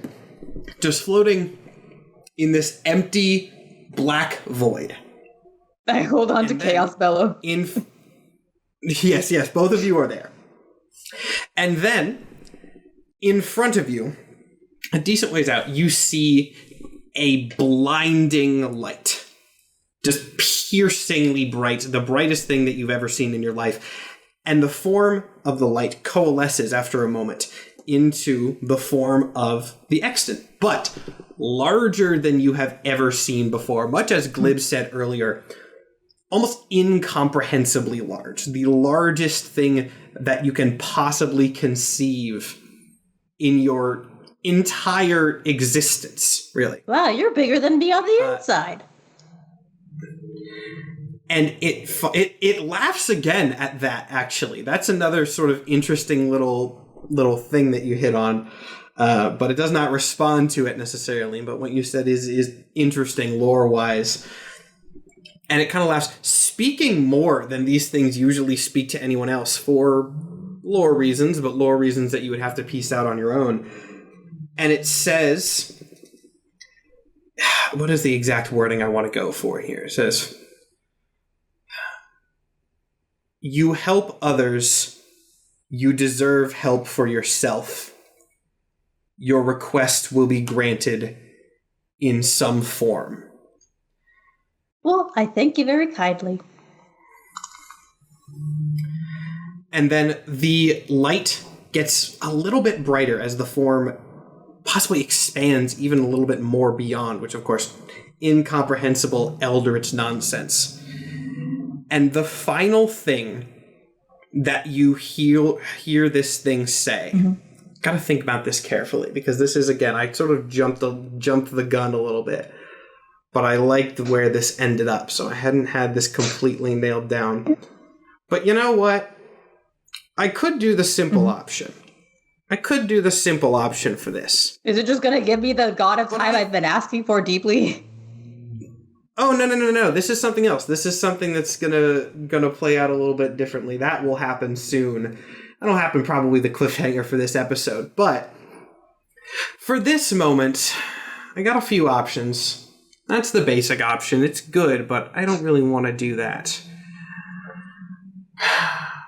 There's a word I'm looking for, and I'm trying to find it. I have the definition in mind, but I need it. Trust me, this will pay off. Yeah, you know what? I think that works. The form expands brighter, filling every corner of your vision as you hear two words spoken in, again, a chorus of a million voices, as it says to you, "Rise, empath." And then you're back in the office instantly. Like nothing ever happened. Hello, I'm back! We should text everyone to come back. Right? Oh, yeah. I forgot that everyone wasn't here. Room. All right. I was going through a couple titles there, and I was like, I don't know exactly how I want to do, but what I decided on, and this will give maybe a little bit of insight as to how this works, is the original thing that I was going to do, and this was sort of the beta that I had in mind, was Befriender, which sounds cool, but I like this idea of Bellow truly being able to, like, see and connect with others beyond that. And I think that's what defines Bellow's character, is that Bellow genuinely connects with others very easily. And so I think that is the Extant's choice. I was almost crying in the scenes with Canyon. Yeah, I told you, these are personalized trauma bits. Let me turn everybody's cams back on. Hold on, which one is Panda's? I have there it is. Now I have to come up with a canon explanation for why these happened in the order that I didn't necessarily say originally, but the scene worked out really nicely, and I wasn't going to let that go to waste. No, this was the correct order. Yeah, that's the correct order, because... Yeah, this is the exact order. No, you're right, It is the correct order. Never mind. I overheard something about crying, so I do wonder what we missed. Nah, Bellow's fine. Once again, this was like a 2-minute process for everybody else, of which I assume there was a lot of screaming and running around and freaking out. But Bellow's back. Was there? I mean, honestly, probably we'd be like, God damn it! Hello, everyone, I'm back. Hi, Bellow. Goodbye, Tess. 2 minutes. Hi, Bellow. How'd it go? So I make everyone get around in a circle so I can have my sharing session. Oh, great. So. Already leaning into it. I like it. So. Oh, my God. When I was taken to like this kind of plane where there was literally nothing at all except for me and my extant, and also Bellow, and also a Canyon was there, but he was kind of frozen. What? Yeah, he was kind of frozen, and he looked like how he did when I last saw him, but then the more I talked to him and told him my feelings about how he hurt my feelings really, really bad, and how I've changed, and now I have a new friend and making more new friends after him, he started to look like the way he did when I first met him. And they tried to convince me that he wasn't dead, but like I totally knew he was dead because I vaporized him, as everyone here knows. And then everything froze again. Oh, also, I forgot about the part where the extant gave me one of his knives, and I think I was supposed to kill him again, but I didn't want to do that because I didn't need to. And then I was taken to this other plane where it was the dark again, but there was one really, really bright light. There was the extant again, but like super, super, super, super, super big. And it kind of like everyone there was having a good time except for Canyon, who was dead but didn't know he was dead. And then when I was leaving, the big one said, "Rise, empath." And maybe, I think, I'm going to have to wait. I don't know where or when I'm going to get it, but then they promised me that I was going to get more information on the location of the God of Time, something I have been asking everyone to help me with, but no one does. Wow. So you're the That was empath. a really good. I'm very impressed by how long you were able to just do that with Bellow completely in character. Wow. Empath, huh? So you're the empath. I'm the empath. I You do a feel little spin more- and a little pose. So are you? Well, I guess both technically we're the empath? empath. Okay, yeah. It wasn't really clear. Actually, to be clear, I'm going to do a slight retcon, but I think this flows better because I was thinking about empaths. Yeah, we're both the empaths.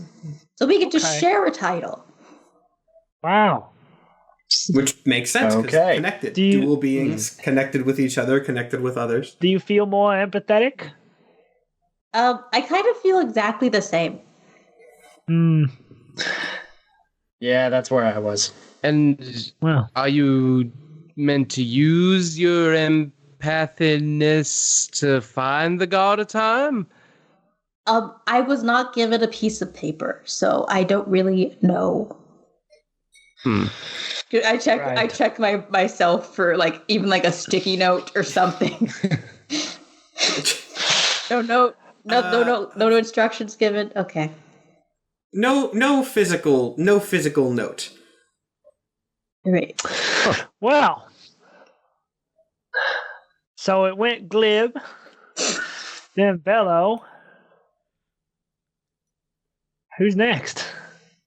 I think Yeah, I think bro. you were up Yeah, next. weren't you the next one to talk to the damn thing? Me? Yes. Oh. Oh, all right. In the middle of this conversation, the DM's going to interject here. Suddenly, visible, weirdly, to everybody, an extant just shows up in the Oh, center come of the room. on. That's not fair. In some level of good news, though only two people in the room know this, it looks like yours, Bellow. It's the happier looking Oh, one. fantastic. Do you have the piece of paper? And it's holding something. my gosh, thank you. It's not holding a piece of paper. It is holding what looks like a piece of machinery. Like a little box, a little mechanical box. And it just holds it out to you. I accept it. I actually don't know how to read this. How do I? Does it expect you to read it? I pick it up, but I just don't know how to. Is there like a button I'm supposed to press? Speaking to only you, but given Bellow's tendency to be open with the things that the extant says, I'm not going to make everybody else leave for this. The extant says, create what you seek, and vanishes. Create what I seek. Create what you seek? Are they talking about the God of Time? I don't know how you would make the God of Time, but I'm not really sure how I would either. A fun fact for everyone in chat, I dropped a really big clue as to the identity of the God of Time in the last breakpoint, and I don't think anyone caught what it was. I have not seen the last breakpoint. No, I didn't. That was for the chat, and I guess also Nathan. I was there. I was going to say, is it Yeah. fucking... Is it my old man? That'd be cool. Forget his name. It is not your old man. Damn. It would be so funny if it's Jonah. That would be fucking hilarious. I just shoot all of the character development in the foot and all the drama and make it Jonah.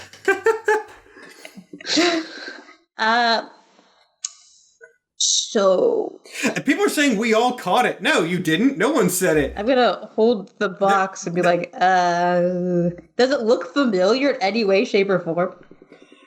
Make me an intelligence check. Why the fuck would you ask me to do that? Because it's machinery. That's so fucked up, Matt. Intelligence check.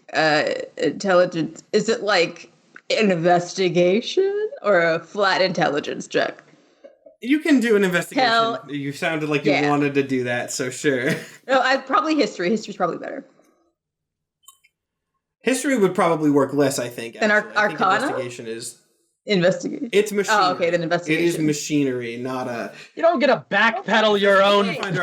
You asked for investigation. You don't get to go. Yeah, that is true. Dirty 20.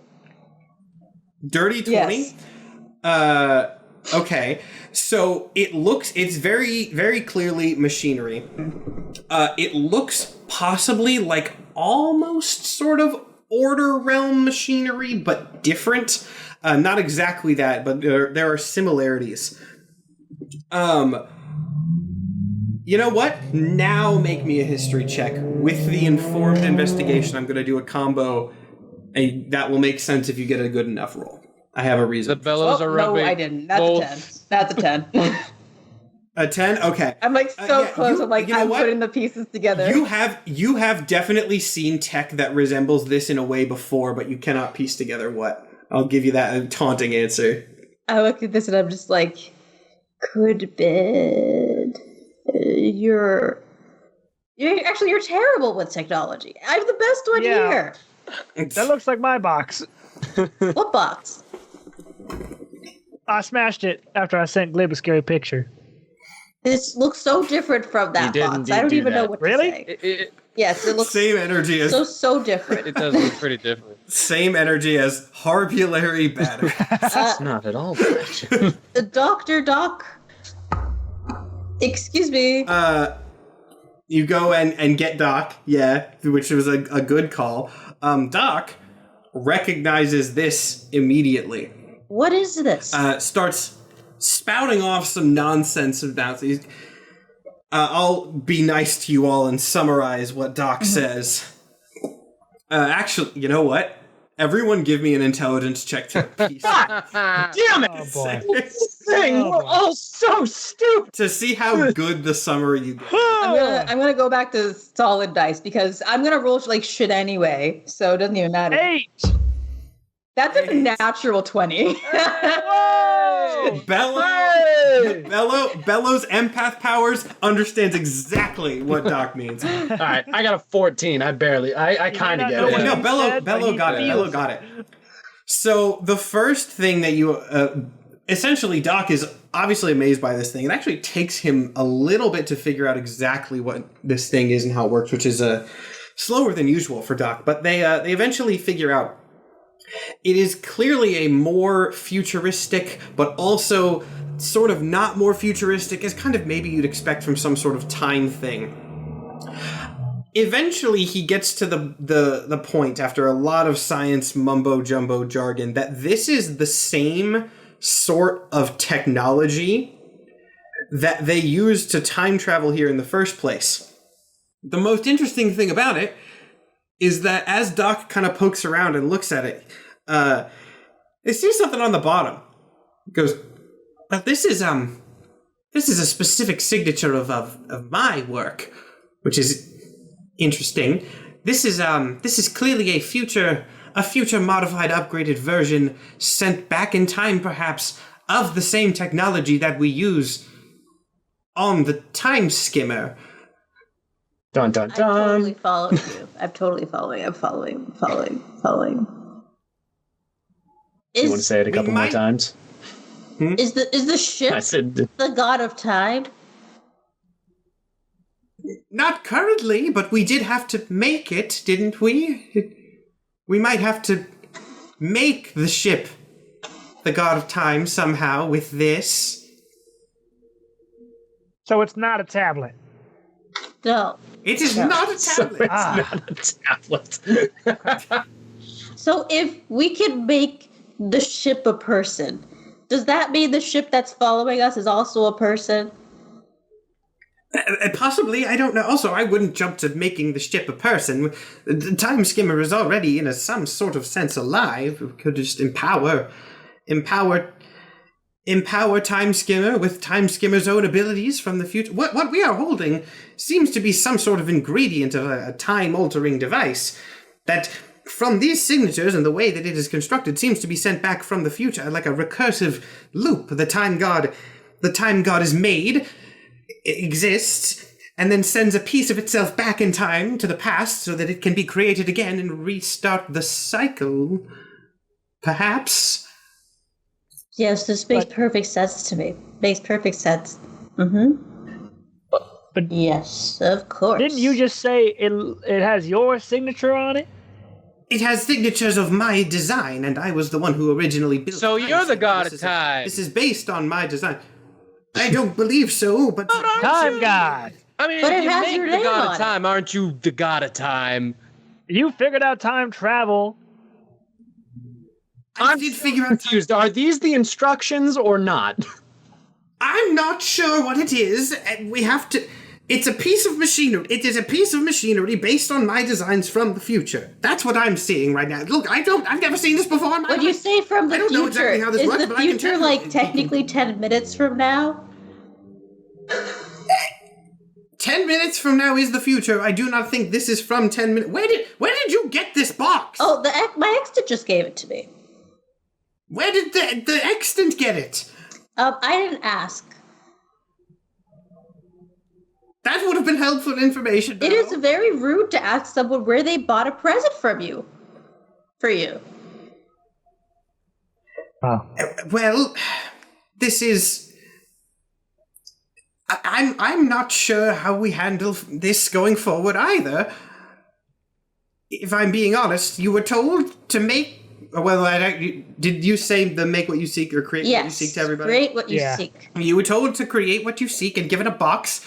This box is connected to Time Skimmer. I say we take it to Time Skimmer. Does that area still exist? Create what you seek. That's a good question. Create. It is a great Mr. Emerald, would you be able to confirm or deny whether the Time Skimmer and the ship hangar at large exists still? Doc, you're the god of time. I don't think I'm the god of time. That's what we're saying. I'm creating what I seek, and I say you're the god of time. So you are. Boom.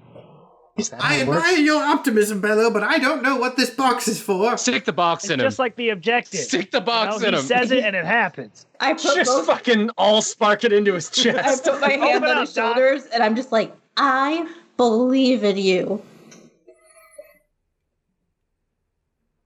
Doc puts the box in his mouth really briefly. And there's no, that's clearly not.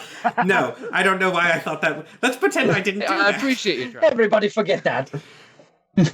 Everyone will remember that. Everyone will remember that forever. He is the god of time. Is Emerald okay? Is Emerald in the room? Oh, yeah. Emerald is like, oh, yeah, Emerald can go check that now if you Please like. do. Yeah. So Emerald kind of dips for a second, and Emerald will be gone for a second, so you guys can continue the conversation. If you have anything else to say, or you can just awkwardly wait around. I've just decided that Doc is the god of time. Congratulations on your promotion. Congratulations. I don't know if that worked, guys. Well, it only seem works very if we confident all in this. believe that it works. Yeah, it felt like it I don't know, man. We all had pretty immediate changes when we became gods, and Doc still looks like that. Like, you got a new suit. I got deader. You have two of you now. Well, what do you got, man? got instructions. I got instructions, and my instructions were create what you seek. And I'm seeking the god of time, and creation is different for everybody, I guess. We were created into gods by sitting on a chair, and I But created did you Doc. create? I created Looks like you just kind of handed him a box. The box. Like, yeah, he has the box, but...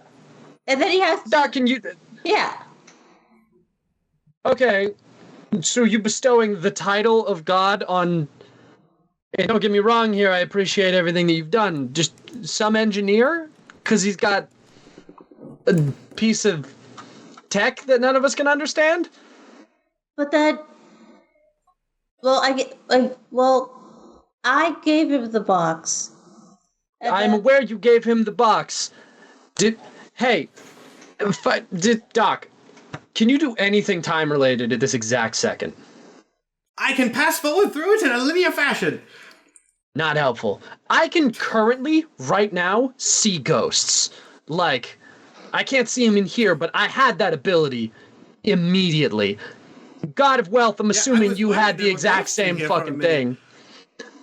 I'm assuming God of Wealth over here, you had the exact... Good bit's the God of Wealth, right? that wasn't SG. Nope, that is SG. Law. Nope, you're wrong. SG was Law. wrong. All right, God of Law, you got abilities almost instantly, and also you got pimped the fuck out. That's... I don't know. You grew hand mouths. That's not... all of us had very instantaneous changes. This dude can just kind of exist. Glib. Heroes are created, not born. The god of time is created, not necessarily by sitting on a chair, but by given the tools to become it. I don't need them. I don't need them to sit on a chair. This man is not the god of time yet, because he doesn't. There's nothing here. What if the god of time is the friends we made along the way? All right, when's Emerald getting back? You are really not fucking helping. Well, that's easy. All we gotta do is go back to the ship. Doc can put the box in the ship.